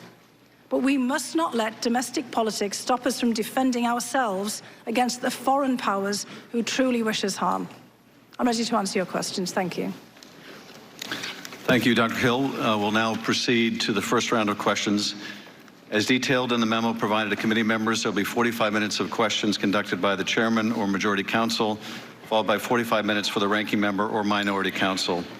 Following that, unless I specify additional equal time for extended questioning, we'll proceed under the 5-minute rule, and every member will have a chance to ask questions. I now recognize myself or majority counsel for the first round of questions. First of all, thank you both for being here. Thank you for testifying. Dr. Hill, your story reminds me a great deal of what we heard from Alexander Vindman. The few immigrant stories that we've heard just in the course of these hearings are among the most powerful, I think, I've ever heard. You and Colonel Vindman and others are the best of this country, and you came here by choice, and we are so blessed that you did. So welcome. My colleagues took some umbrage with your opening statement, but I think the American people can be forgiven if they have the same impression listening to some of the statements of my colleagues during this hearing that Russia didn't intervene in our election. It was all the Ukrainians. There's been an effort to take a tweet here and an op-ed there and a newspaper story here and somehow equate it with the systemic intervention that our intelligence agencies found that Russia perpetrated in 2016 through an extensive social media campaign and a hacking and dumping operation. Indeed, the report my colleagues gave you that they produced during the investigation calls into question the accuracy of the Intelligence Committee's finding that Russia intervened to help one side, to help Donald Trump at the expense of Hillary Clinton. No one in the intelligence community questions that finding, nor does the FBI, nor does the Senate Bipartisan Intelligence Committee report, nor does the Minority Committee report of this committee. The House Republican report is an outlier. But let me ask you, Dr. Hill, about your concern with that Russian narrative, that it wasn't the Russians that engaged in interfering in our election in 2016. And of course, this was given a boost when President Trump in Helsinki and the presence of Putin said that he questioned his own intelligence agencies. But why are the Russians pushing that narrative that it was Ukraine? How does that serve Russian interests? The Russians' interests, frankly, to delegitimize our entire presidency.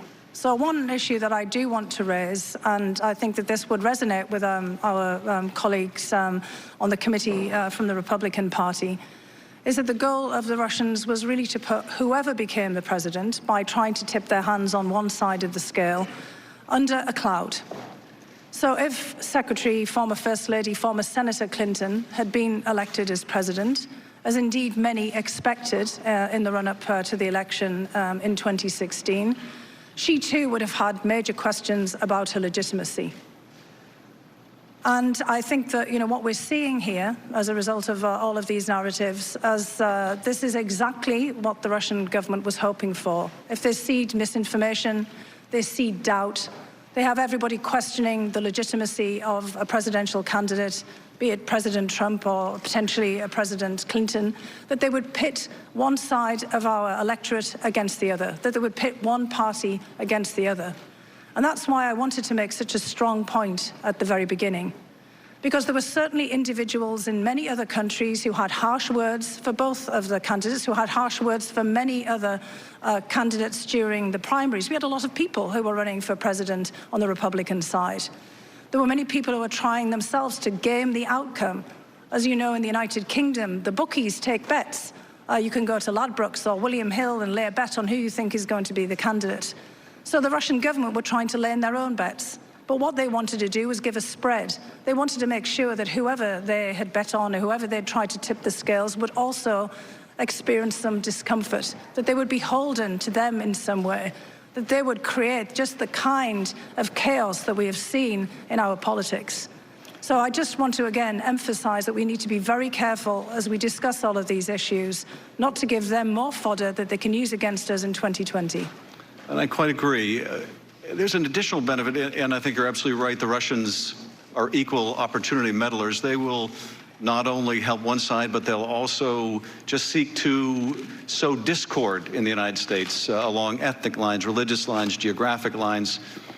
But there's also a benefit now, isn't there, for Russia to put the blame on Ukraine, to cast doubt on whether they intervened at all in our election and blame it on a U.S. ally as a way of driving a wedge between the U.S. and Ukraine. Isn't that true? Well, that's absolutely the case. And in fact, you just made the point about U.S. allies. The Russians like to put a lot of blame on U.S. allies for incidents that they have perpetrated. We saw that recently with the United Kingdom in the Russian Secret Service's attack on a former spy, Mr. Skripal, and his daughter in Salisbury in England, where you may recall that the Russians actually accused the British government of perpetrating this themselves. So this falls into a long pattern of deflection and of the Russian government trying to pin the blame on someone else. And as my colleague, Mr. Holmes here has laid out, the Russians have a particular vested interest in putting Ukraine and Ukrainians and Ukrainian leaders in a very bad light. All of the issues that we started to discuss today and that you on the committee have been deeply involved in began with Russia's illegal annexation of the peninsula of Crimea from Ukraine in 2014. In response in 2015 and all of the different acts of aggression that Russia has engaged in since, starting a war in the Donbass, shooting down Russian operatives, a plane MH17 over the Donbass at a later period. There is a great deal of hostility and malign intent towards Ukraine, and it suits the Russian government very much if we are also looking at Ukraine as somehow a perpetrator of malign acts against us. Thank you. Mr. Holmes, I want to ask you a couple of questions, and I think as often is the case for people, I was obviously at your deposition, I've read your opening testimony, but as you learn more facts, you start to see things in a different light. Even though your opening statement is very much consistent with your opening statement during the deposition. And I was struck in particular by something you said on page 10 of your opening statement. While we had advised our Ukrainian counterparts to voice a commitment to following the rule of law and generally investigating credible corruption allegations, this was a demand that President Zelensky personally commit on a cable news channel to a specific investigation of President Trump's political rival. This gets to a point I made at the close of our hearing yesterday about hypocrisy. Here we are, and we are urging Ukrainians to commit to following the rule of law, as you said, and only investigate genuine and credible allegations. And what are we doing? We're asking them to investigate the president's political rival. Ukrainians are pretty sophisticated actors, aren't they? They can recognize hypocrisy when they see it. What does that do to our anti-corruption efforts when the Ukrainians perceive that we're engaging in corruption ourselves? Yes, sir. So our long-standing policy is to encourage them to establish and build rule of law institutions that are capable and that are independent and that can actually pursue credible allegations. That's our policy. We've been doing that for quite some time with some success. So focusing on particular cases, including particular cases where there is a interest of the president's, it's just not part of what we've done. It's hard to explain why we would do that. Well, it harkens back to that conversation Ambassador Volker testified about when he urged Ukraine not to investigate or prosecute Poroshenko, and the reply from Mr. Yermak was, "Oh, you mean like you want us to do with the Bidens and the Clintons?" They're sophisticated enough actors to recognize when we're saying do as we say, not as we do, are they not? Yes, sir. You also, in your testimony, and I was struck by this anew today, when even after the aid is lifted, Ukraine still felt pressure to make these statements. And you and Ambassador Taylor were worried that they were going to do it on CNN. And you said that Ambassador Taylor again stressed the importance of staying out of U.S. politics and said he hoped no interview was planned. Mr. Yermak did not answer, but shrugged in resignation as if to indicate that they had no choice. In short, everyone thought there was going to be an interview and that the Ukrainians believed they had to do it. So you're acknowledging, I think, Mr. Holmes, are you not, that Ukraine very much felt pressured to undertake these investigations, that the President, Rudy Giuliani, and Ambassador Sondland and others were demanding? Yes, sir. And although the hold on the security assistance may have been lifted, there were still things they wanted that they weren't getting, including a meeting with the President in the Oval Office. Whether the hold, the security assistance hold continued or not, the Ukrainians understood that that's something the president wanted, and they still wanted important things from the president. So I think that continues to this day. I think they're being very careful. They still need us now going forward. In fact, right now, President Zelensky is trying to arrange a summit meeting with President Putin in the coming weeks, to his first face-to-face meeting with him to try to advance the peace process. He needs our support. He needs President Putin to understand that America supports Zelensky at the highest levels. So this doesn't end with the lifting of the security assistance hold. Ukraine still needs us, and as I said, still fighting this war this very day. Well, and I would underscore again, as my colleague did so eloquently, they got caught. That's the reason the aid was finally lifted. Mr. Goldman. Thank you, Mr. Chairman. Good morning to both of you. Yesterday, we heard testimony from Ambassador Gordon Sondland from the European Union, who testified that President Trump wanted Ukraine to announce the investigations into the Bidens of Burisma and the 2016 elections because they would benefit him politically, and that he used the leverage of that White House meeting and the security assistance to pressure President Zelensky to do so. Dr. Hill, you testified, I believe, that in mid-June, Ambassador Sondland told you that he was in charge of Ukraine policy. Is that right? That's correct, sir, yes. Who did he tell you had put him in charge of Ukraine policy? He told me it was the president. Mr. Holmes, did you also understand that Ambassador Sondland had been given some authority over Ukraine policy from the president? We understood that he had been told to work with Mr. Giuliani. And did he hold himself out as having direct contact and knowledge of the president's priorities and interests? Yes, sir. Now, Mr. Holmes, I'm going to go to that July 26th date when you overheard the conversation between Ambassador Sondland and President Trump. And I'm going to ask you a little bit about the lead up to that conversation. Before the lunch that you described, you said that you accompanied Ambassador Sondland, Volker, and Taylor to a meeting with President Zelensky. Is that right? That's correct. And you took notes at that meeting? Yes, sir. And you reviewed those notes before you came here to testify today? Yes. And they were helpful to refresh your recollection as to what happened. Is that right? Yes. During that meeting, President Zelensky said that on his phone call with President Trump the previous day, that 3 times President Trump had mentioned sensitive issues. Did you understand what President Zelensky was referring to when he said the sensitive issues? I couldn't be sure what he was referring to until I later read the transcript of the July 25th call, but I was aware of various contacts between the 3 amigos and his government about this set of issues. And after you read the call, what did you determine to be the sensitive issues that President Zelensky referenced? The Burisma Biden investigation. After this meeting with President Zelensky, you testified that Ambassador Sondland had a one-on-one meeting with Andrei Yermak, a top aide to Zelensky, and that you were prohibited from going into that meeting to take notes. Is that right? Yes. And yesterday, Ambassador Sondland testified that he probably discussed the investigations with Mr. Yermak.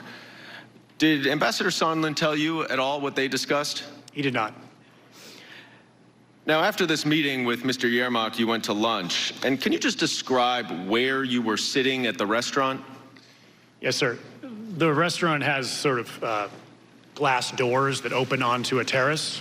And we were at the first tables on the terrace, so immediately outside of the interior of the restaurant. The doors were all wide open. There was tables, table for 4, although I recall it being 2 tables for 2 pushed together. In any case, it was quite a wide table. And the table was set with sort of a table runner down the middle. I was directly across from Ambassador Sondland. We were close enough that we could, share an appetizer between us, and then the 2 staffers were off to our right at this next table. Now, you said that at some point Ambassador Sondland pulled out his cell phone and called President Trump. This was an unsecure cell phone, is that right? Yes, sir. In the middle of a restaurant in Kyiv? Yes. Now, you said that you were able to hear President Trump's voice through the receiver. Mm-hmm. How were you able to hear if it was not on speakerphone? It was several things. It was quite loud when the president came on, quite distinctive. I believe Ambassador Sondland also said yesterday he often speaks very loudly over the phone, and I certainly experienced that. When the president came on, he sort of winced and held the phone away from his ear like this. And he did that for the first couple exchanges. I don't know if he then turned the volume down, if he got used to it, if the president's moderated his volume, I don't know. But that's how I was able to hear it.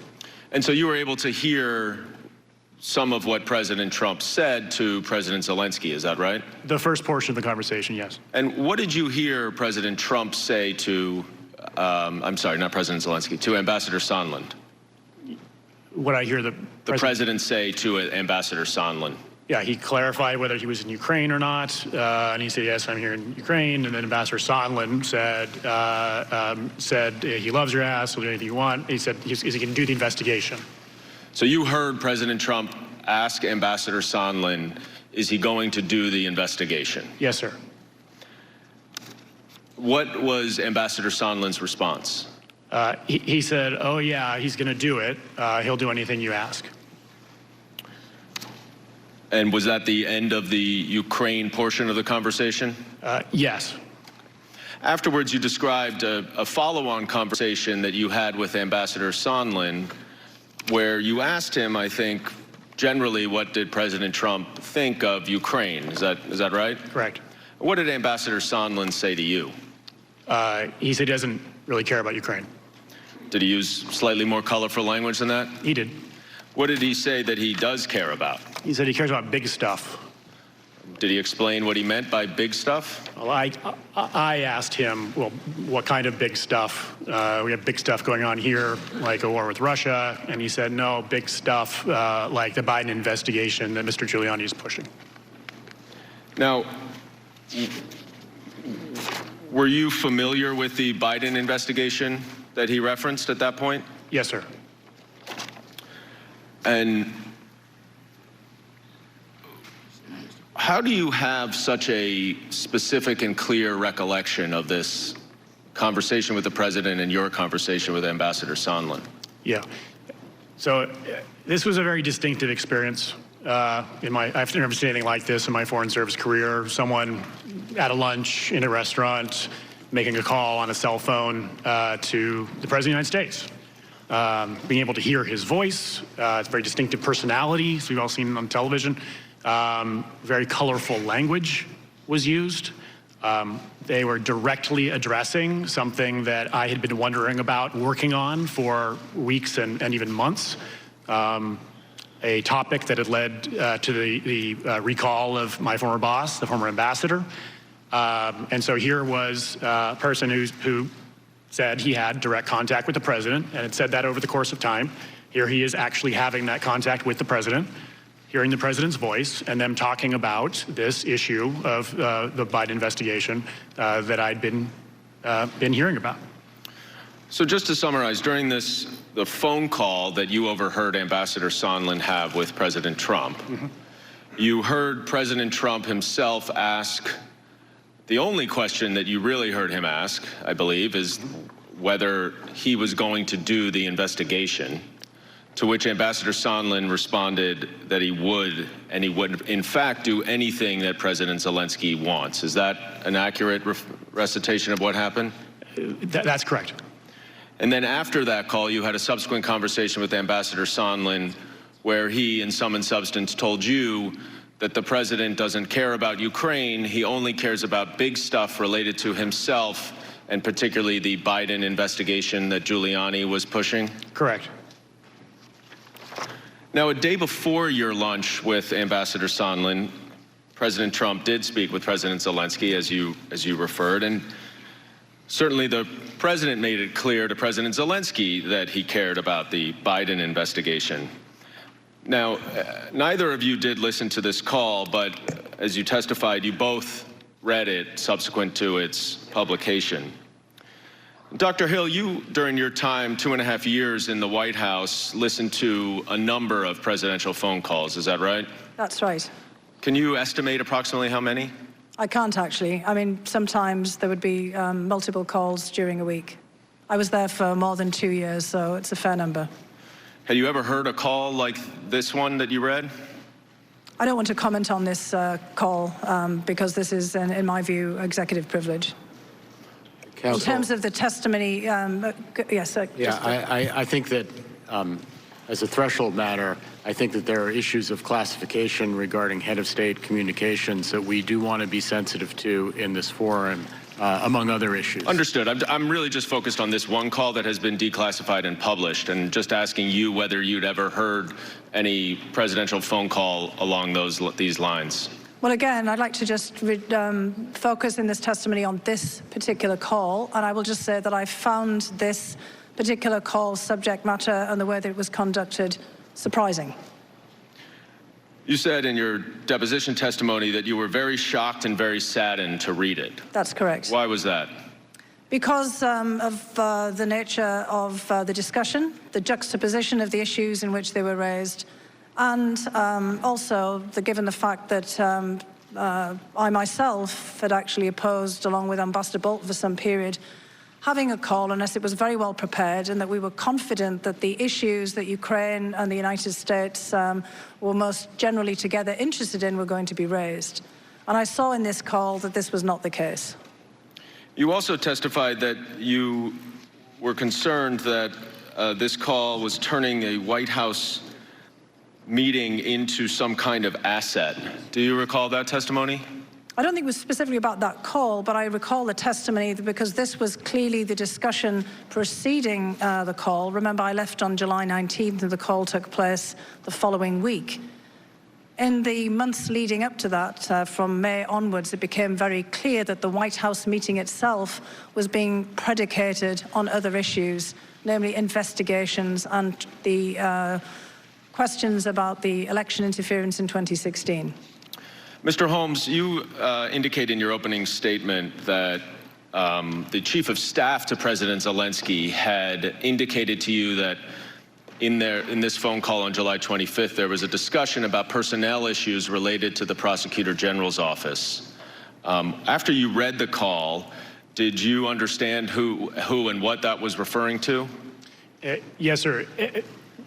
In that brief meeting with the chief of staff, it was very confusing to me why, in only the few minutes we had, why that would have been the issue he raised. So it wasn't until I read the transcript of the call on the 25th that I understood that the president had specifically mentioned Prosecutor General Lutsenko, who the Zelensky administration was in the process of replacing and carving out all his sort of underlings who had been, collaborating with him on some of the corruption we saw there. And I believe you also said that President Lutsenko was the source of some of Mr. Giuliani's public views and allegations. Is that right? Yes, sir. So about 2 weeks before the press kind of wave that we saw targeting Ambassador Yovanovitch became public, an embassy contact had reported to us privately that Mr. Lutsenko was sending these messages and had met with an American journalist to try to get those messages out. What was the U.S. Embassy in Ukraine's view of Prosecutor General Lutsenko? He was not a good partner. He had failed to deliver on the promised reforms that he had committed to when he took office. And he was using his office to insulate and protect political allies while presumably enriching himself. Is another way to describe that corrupt? Yes. Now, I'm going to take a look at a couple of excerpts from this July 25th call with you. And the first one occurs right after President Zelensky thanked President Trump for the United States' support in the area of defense. And President Trump immediately then says, "I would like you to do us a favor, though, because our country has been through a lot and Ukraine knows a lot about it. I would like you to find out what happened with this whole situation with Ukraine. They say CrowdStrike. I guess you have one of your wealthy people, the server. They say Ukraine has it." Now, Dr. Hill, is this a reference to this debunked conspiracy theory about Ukraine interference in the 2016 election that you discussed in your opening statement as well as with Chairman Schiff? The reference to CrowdStrike and the server, yes, that's correct. And it is your understanding that there is no basis for these allegations, is that correct? That's correct. Now, isn't it also true that some of President Trump's most senior advisors had informed him that this theory of Ukraine interference in the 2016 election was false? That's correct. So, is it your understanding then that President Trump disregarded the advice of his senior officials about this theory and instead listened to Rudy Giuliani's views? That appears to be the case, yes.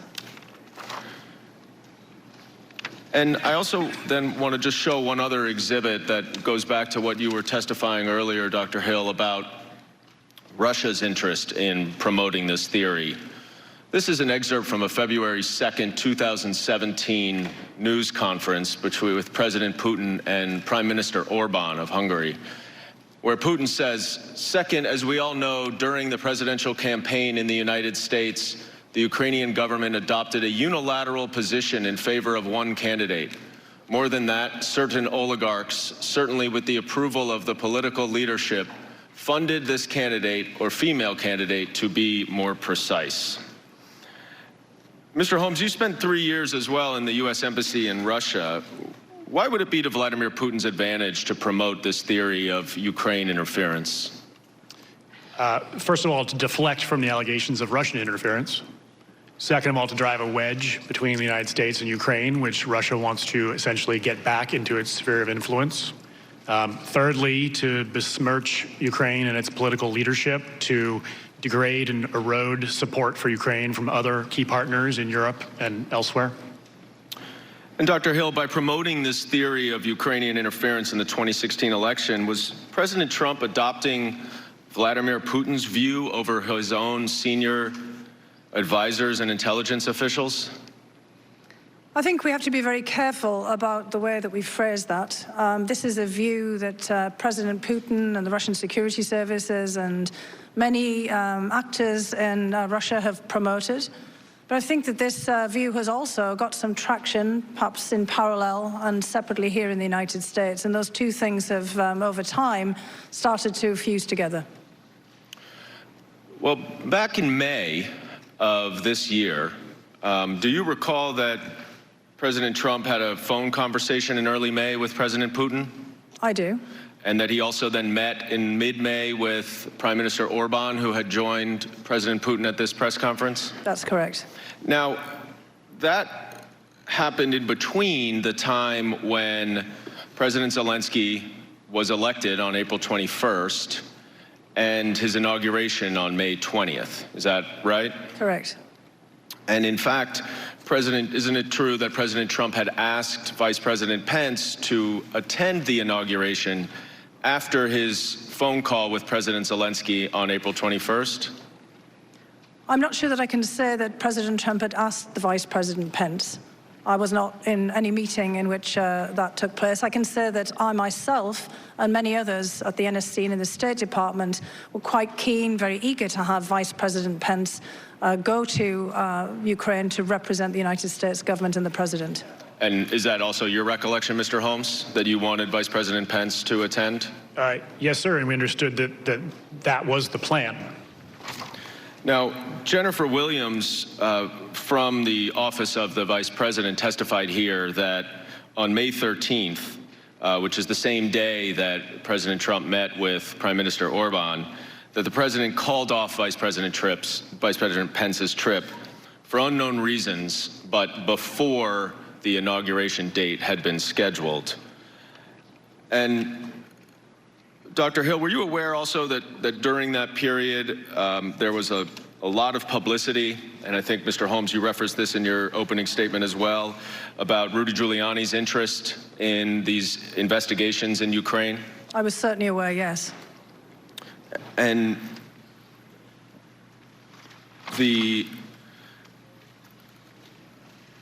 around this time, Dr. Hill, you also, I believe, testified that Ambassador Bolton had expressed some views to you about Mr. Giuliani's interest in Ukraine. Do you recall what you said? Yes. What he said to you, rather? I do recall, yes. It was part of a conversation about the things that Mr. Giuliani was saying very frequently in public. We saw them often, or saw him often on television making these statements. And I had already brought to Ambassador Bolton's attention the attacks, the smear campaign against Ambassador Yovanovitch, and expressed great regret about how this was unfolding and, in fact, the shameful way in which Ambassador Yovanovitch was being smeared and attacked. And I'd asked if there was anything that we could do about it. And Ambassador Bolton had looked pained, basically indicated with body language that there was nothing much that we could do about it. And he then, in the course of that discussion, said that Rudy Giuliani was a hand grenade that was going to blow everyone up. Did you understand what he meant by that? I did, actually. What did he mean? Well, I think he meant that, obviously, what Mr. Giuliani was saying was pretty explosive in any case. He was frequently on television making quite incendiary remarks about everyone involved in this, and that he was clearly pushing forward issues and ideas that would, probably come back to haunt us. And in fact, I think that that's where we are today. Now, Mr. Holmes, did the Ukrainians understand that Rudy Giuliani represented the president's views? I believe they did. First, he was reaching out to them directly. He also, Ambassador Yovanovitch's removal, I think, is relevant to this portion of the inquiry, because she was removed following this media campaign in which Rudy Giuliani and his associates were very prominent, and criticizing her for not taking seriously some of the theories and issues that later came up. And so when she was removed, commentators in Ukraine believed that Lutsenko, working with Giuliani, had succeeded in getting her removed. So they were already aware of Mr. Giuliani and his influence, the issues that he was promoting, and ultimately that he was able to get an ambassador removed. partly because of that. So he was someone to contend with. And then in addition, immediately after the inauguration, he began reaching out to the Zelensky administration, key figures in the Zelensky administration, and continued to do that. Let's focus on the inauguration for a minute. You escorted, for lack of a better word, the U.S. delegation around. So I joined them in some of their meetings, but not for the entire day. And who was the official? Who was on the official delegation? Yes, sir. It was 5 people. So it was the head of the delegation was Secretary Perry, and then it was Ambassador Volker representing the State Department, Ambassador Sondland, our temporary chargé Joseph Pennington, and Alex Vindman representing the White House. And did the delegation have a meeting with President Zelensky that you attended? Yes. And you testified, I think, in your previously that Secretary Perry gave a list of some sort to President Zelensky at that meeting. Do you recall that? Yes. In the meeting with the president, Secretary Perry, is the head of the delegation, opened the meeting for the American side and had a number of points he made. And during that period, he handed over a piece of paper. I did not see what was on the paper, but Secretary Perry described what was on the paper as a list of trusted individuals and recommended that President Zelensky could draw from that list for advice on energy sector reform issues. And do you know who was on that list? I didn't see the list. I don't know. Other colleagues, there are other people who've been in the mix for a while on that set of issues. Other people Secretary Perry has mentioned as being people to consult on reform. And are they Americans? Yes. Now, do you also recall that Colonel Vindman spoke to President Zelensky in that meeting? Yes. And what did he say to President Zelensky in terms of some of the issues that we're addressing here in this investigation? Yes, sir. He was the last to speak. He made a general point about the importance of Ukraine to our national security, and he said it's very important that the Zelensky administration stay out of U.S. domestic politics. Was it your understanding that President Zelensky and the Ukrainians were already starting to feel some pressure to conduct these political investigations? Yes. And those were the ones related to Biden and Burisma in the 2016 election? Correct. Now, Dr. Hill, you also testified that around this same time in May, you learned that President Trump was receiving information from someone else at the National Security Council. Is that right? That's not quite right. I was told in passing that someone else at the National Security Council, that the president may want to speak to them because of some materials related to Ukraine. And did that person indicate that the president thought that was the director of Ukraine? That was correct. It was a very brief conversation, just to be clear. Who is the director of Ukraine? The director for Ukraine is Alex Vindman, Colonel Vindman. And who did this individual in the executive secretary's office refer to? The individual just said the name Cash.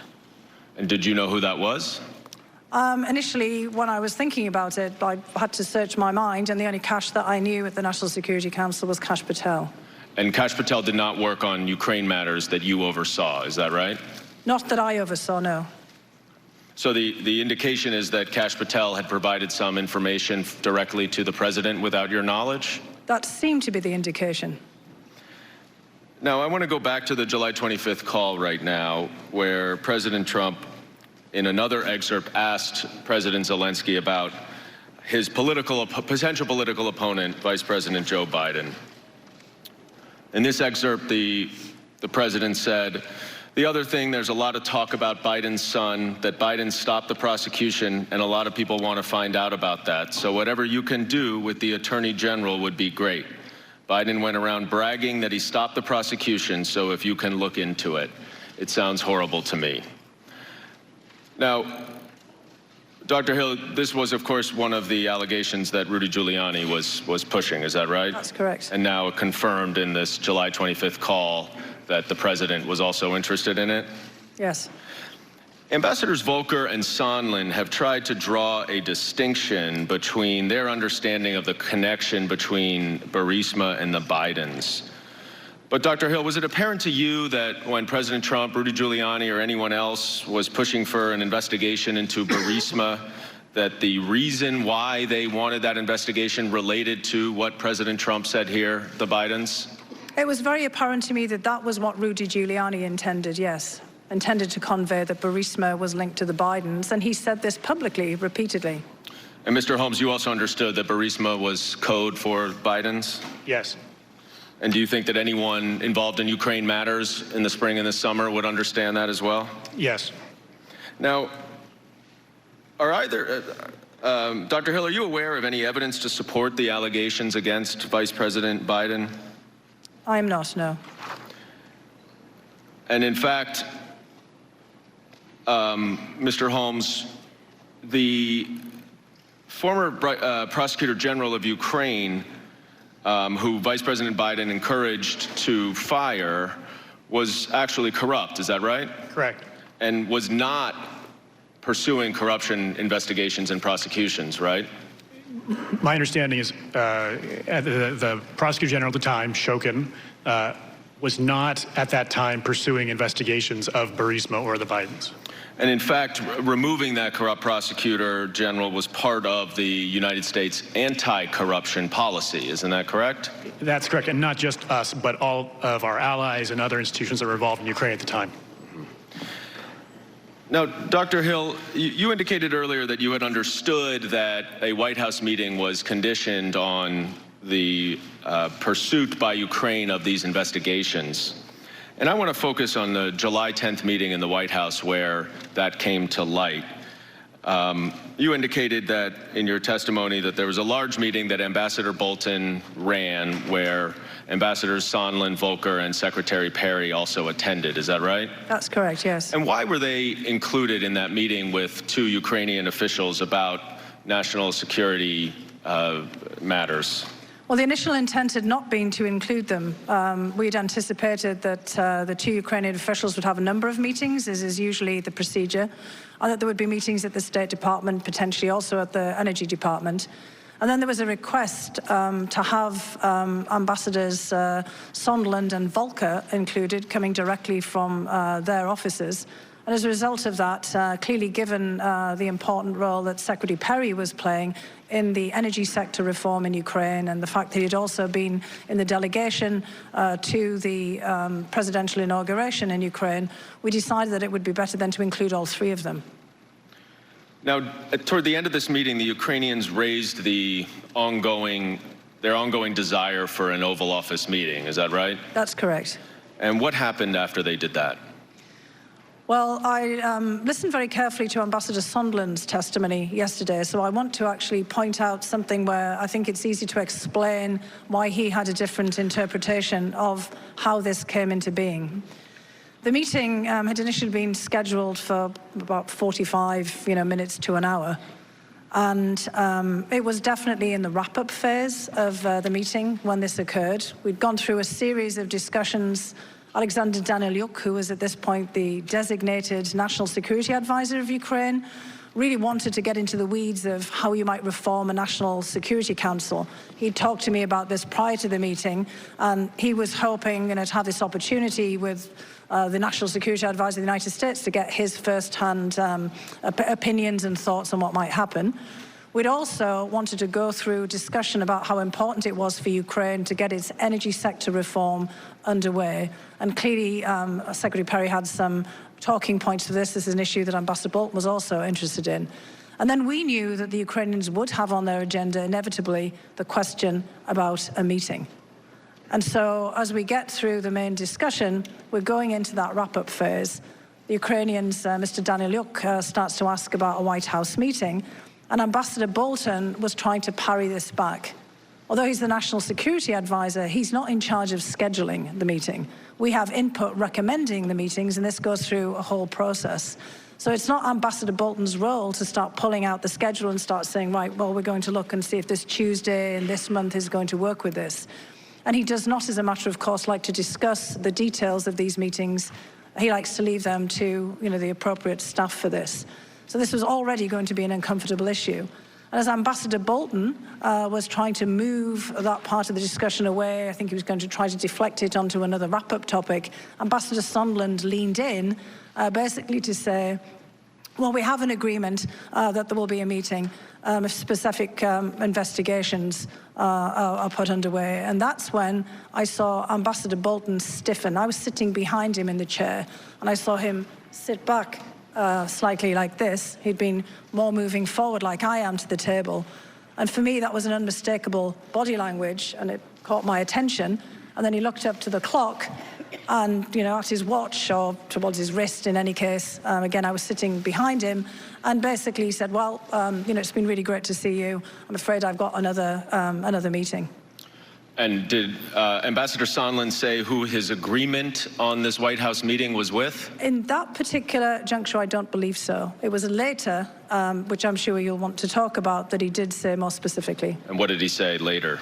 Later, he said that he had an agreement with Chief of Staff Mulvaney that in return for investigations, this meeting would get scheduled. And was he specific at that point later about the investigations that he was referring to?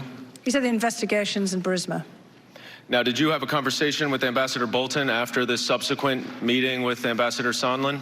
I had a discussion with Ambassador Bolton both after the meeting in his office, a very brief one, and then one immediately afterwards, the subsequent meeting. So the subsequent meeting, or after both meetings, when you spoke to him and relayed to him what Ambassador Sondland said, what did Ambassador Bolton say to you? Well, I just want to highlight, first of all, that Ambassador Bolton wanted me to hold back in the room immediately after the meeting. Again, I was sitting on the sofa with a colleague. Right, but just in that second meeting, what did he say? Yes, but he was making a very strong point that he wanted to know exactly what was being said. And when I came back and related it to him, he had some very specific instruction for me. And I'm presuming that that's what was that specific instruction? So the specific instruction was that I had to go to the lawyers, to John Eisenberg, our senior counsel for the National Security Council, to basically say, you tell Eisenberg, Ambassador Bolton told me, that I am not part of this whatever drug deal that Mulvaney and Sondland are cooking up. What did you understand him to mean by the drug deal that Mulvaney and Sondland were cooking up? I took it to mean investigations for a meeting. Did you go speak to the lawyers? I certainly did. You relayed everything that you just told us and I relayed more? it precisely, and then the details of how the meeting had unfolded as well, which I gave a full description of this in my October 14 deposition. Mr. Holmes, you have testified that by late August you had a clear impression that the security assistance hold was somehow connected to the investigations that President Trump wanted. How did you conclude that? How did you reach that clear conclusion? Sir, we've been hearing about the investigation since March, months before, and we've been. President Zelensky had received a congratulatory letter from the president saying he'd be pleased to meet him following his inauguration in May. And we hadn't been able to get that meeting, and then the security hold came up with no explanation. And I'd be surprised if any of the Ukrainians, you said earlier, we discussed earlier, sophisticated people, when they received no explanation for why that hold was in place, they wouldn't have drawn that conclusion. Because the investigations were still being pursued? Correct. And the hold was still remaining without explanation? Correct. So this, to you, was the only logical conclusion that you could reach? Correct. Sort of like 2 + 2 = 4? Exactly. Chairman, I yield. That concludes the majority questioning. We're expected to have votes, I think, fairly soon. This will be appropriate time to break, and we'll resume with the minority 45 minutes. If people, before they leave, could allow the witnesses to leave first, and if committee members could come back promptly after votes.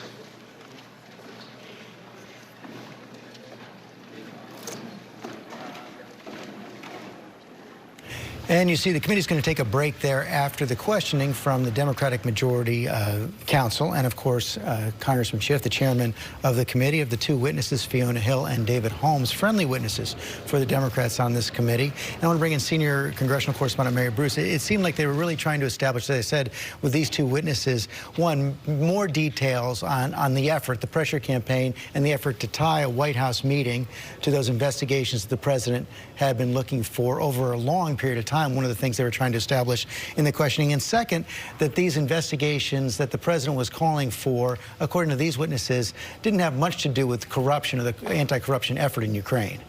Absolutely. And what we have heard from Holmes and Hill really does reinforce in many ways what we heard from Gordon Sondland yesterday, that there was this quid pro quo to try and use a White House meeting or military aid, as these witnesses came to believe, as leverage, essentially, to try and force Ukraine to launch these investigations. And then, of course, George, we had this really astounding moment from Fiona Hill, where she is cautioning the committee to really be clear-eyed about Russia's intentions here, saying that they have been working to try and sow chaos in American politics, and essentially saying that that is exactly what they are doing right here. The cautioning the president and his allies to not be influenced by Russia's conspiracy theories, that it was Ukraine and not Russia that meddled in the election. And she is saying, if you take a step back, that is exactly what Russia is doing here, that they are having some success. If you look at the incredibly partisan discourse in this country and this entire process, that Russia is succeeding in trying to meddle in our democracy. Terry Moran, that is what was most striking about Fiona Hill's testimony right there, a tutorial and a warning about Russia. That's a very good way of putting it. This is a veteran in that shadow struggle that has been going on for decades between the United States and the Kremlin, and she comes as a veteran to say it's still going on. You know, one of the bases of the attacks that Vladimir Putin's Russia has launched against the United States and against the countries I covered in Europe and around the world is to begin to undermine people's faith in their own governments and in the very possibility of trusting each other as citizens, in the possibility of objective truth at all. The disinformation campaign has been perfected by this former KGB colonel and weaponized through digital technology in ways that, as Fiona Hill points out, not only did we suffer in 2016, but that we suffer every day. And she sees it reflected in these hearings. And Pierre Thomas, you saw the ranking Republican on the committee, Devin Nunes, take exception to the testimony in advance, kind of a pre-buttal of Fiona Hill by showing his own report, the Republicans' own report on election interference, which is at odds in some places with the consensus view of the U.S. intelligence community. That's right, George. The intelligence community, and you saw Fiona Hill lay it out again today, they are unambiguous. The Russians, through a systematic attack, tried to influence the 2016 election to help Donald Trump. Period, full stop. That is what she's trying to convey. And I agree with Mary. She absolutely wanted to make clear that this is an ongoing fight and one that we will see in 2020, George. And John Carl, as you listen to Fiona Hill, and you were talking about this as we were starting the broadcast, it was kind of an interesting choice for the president to bring her into the National Security Council in the first place. Sure, as a prominent and well-respected critic of Vladimir Putin, expert on Russia, a hardliner on Russia. But George, listening to this and the previous day's testimony and following the story, the thing that really strikes me is you had basically the entire foreign policy and national security apparatus of the Trump administration that wanted to see the military aid go to Ukraine, that wanted to see the meeting between the new president of Ukraine and President Trump at the White House happened.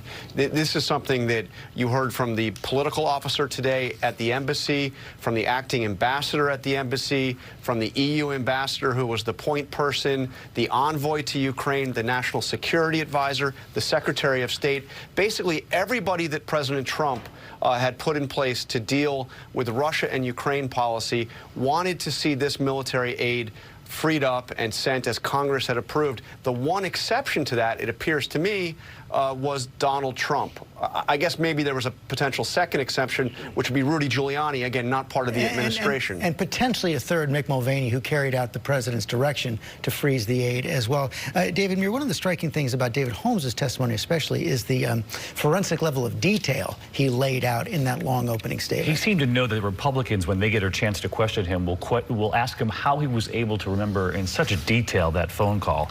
But we pulled the transcript, the fast transcript of what he said today, because as you say, George, the description was so vivid. He was asked to describe the restaurant. He said glass doors that open onto a terrace, the first tables. He said he actually thought there were two tables put together. He talked about the tablecloth, the runner down the middle of the table.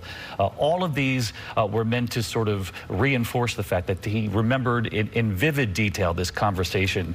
He actually mimicked holding the phone away from his ear when President Trump was speaking so loudly to Ambassador Sondland, and reiterated what he'd already testified, which was that President Trump, this was the day after the infamous phone call with President Zelensky, asked, is he going to move forward with the investigation? Sondland answering, yes, he is, in colorful language, obviously, that we're all well aware of now. But this is something that David Holmes knows will come his way in questioning this afternoon. How would you be able to remember this? He went one step further. He said, listen, in his long career, he has never sat across from someone having a conversation with the President of the United States on an unsecure phone in an open-air restaurant in the middle of Ukraine on the Russian border. Yeah, that was really something. You know, John Carl, Cecilia Vega just brought up all the people inside the government who were working at odds with the President really on Ukraine policy. A new name came up in the questioning here, Kash Patel, a member of the National Security Council who does not deal with Ukraine, but you saw the questioning of Fiona Hill there. The President had asked this person for some information. A name not necessarily known in American households, but someone who is certainly known in Washington circles. As you said, he was now on the President's National Security Council staff. And this person is an example, according to Fiona Hill, as yet another person who is involved in this outside influence, who was able to gain access to the Oval Office, direct access to the President. Reportedly, President Trump had referred to Patel as a top policy expert on Ukraine. And as Hill testified today, this was not someone who has expertise in that area. This is not Ukraine, is not his lane. In fact, you'll remember, George, this consumed us in Washington for a while at the beginning of the Trump administration when Patel was still working as an aide on the Hill, and he wrote this controversial memo that was blasted far and wide that tried to discredit the Russia investigation, and it was widely panned as cherry-picking facts on that, but Republicans rallied around it, and he ended up getting a job on the President's staff, essentially. He did. And Martha Raddatz, in the question, they extended the timeline of the President's concern about these investigations. They went back to May, and I was interested when Dan Goldman brought up a Vladimir Putin press conference with the Hungarian leader where he was propagating this Ukraine theory, and they were trying to establish a connection. The President had phone calls with Vladimir Putin at that time between that and the decision not to pursue sending Vice President Pence to the inauguration. Exactly, and clearly trying to say and imply that the President's language, Giuliani's language, come directly from Vladimir Putin's playbook. And I think one of the things that Holmes emphasized is exactly what Putin is up to and why he wants them out of Ukraine. It drives a wedge between the U.S. and Ukraine, erodes support for Ukraine, deflect its own interference, and that's what Russia is trying to do here, deflecting its own interference. And I just can't make the point strong enough that the people you heard from are the experts in Russia. Fiona Hill, long-time expert. She knows what she's talking about, and she said all of that Ukrainian stuff is nonsense and fiction. Let's bring in our legal experts right now. Melissa Murray, this is probably the last public hearing, last scheduled public hearing. How does it advance the Democrats' broader case for impeachment?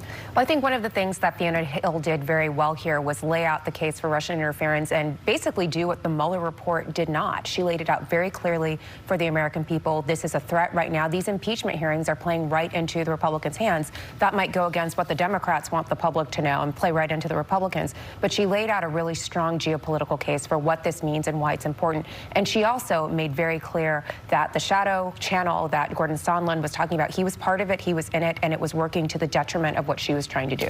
Two big picture observations. One about Gordon Sondland. Remember, we talked about him as being the critical witness now in this entire impeachment proceeding. And you hear both Hill and Holmes, who are basically saying he's not totally coming clean. It was actually a little worse than he laid out in his testimony. I think that's going to be a big point of controversy from both these witnesses.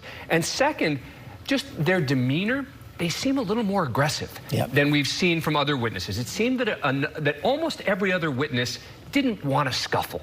They didn't want to get into the fray. You want to put words in my mouth? Oh, okay. I don't really want to get in this fight. I don't want to be involved. Both of these witnesses, and maybe I'll be proven wrong, seem ready to engage a little bit more, and I think we could see some fireworks later. We'll see if that happens. We're going to come back at noon when the Republican questioning will begin. For right now, we're going to return to our regular programming, The View on the East Coast, GMA in the West, and our live coverage continues on our streaming channel.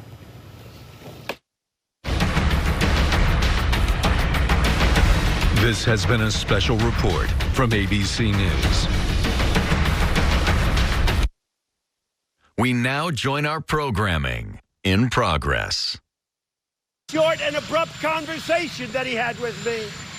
They said he was not in a good mood. I'm always in a good mood. I don't know what that is. So here's my answer. I want nothing. I want nothing. I want no quid pro quo. Tell Zelensky to do the right thing. Then he says, this is the final word from the President of the United States. I want nothing.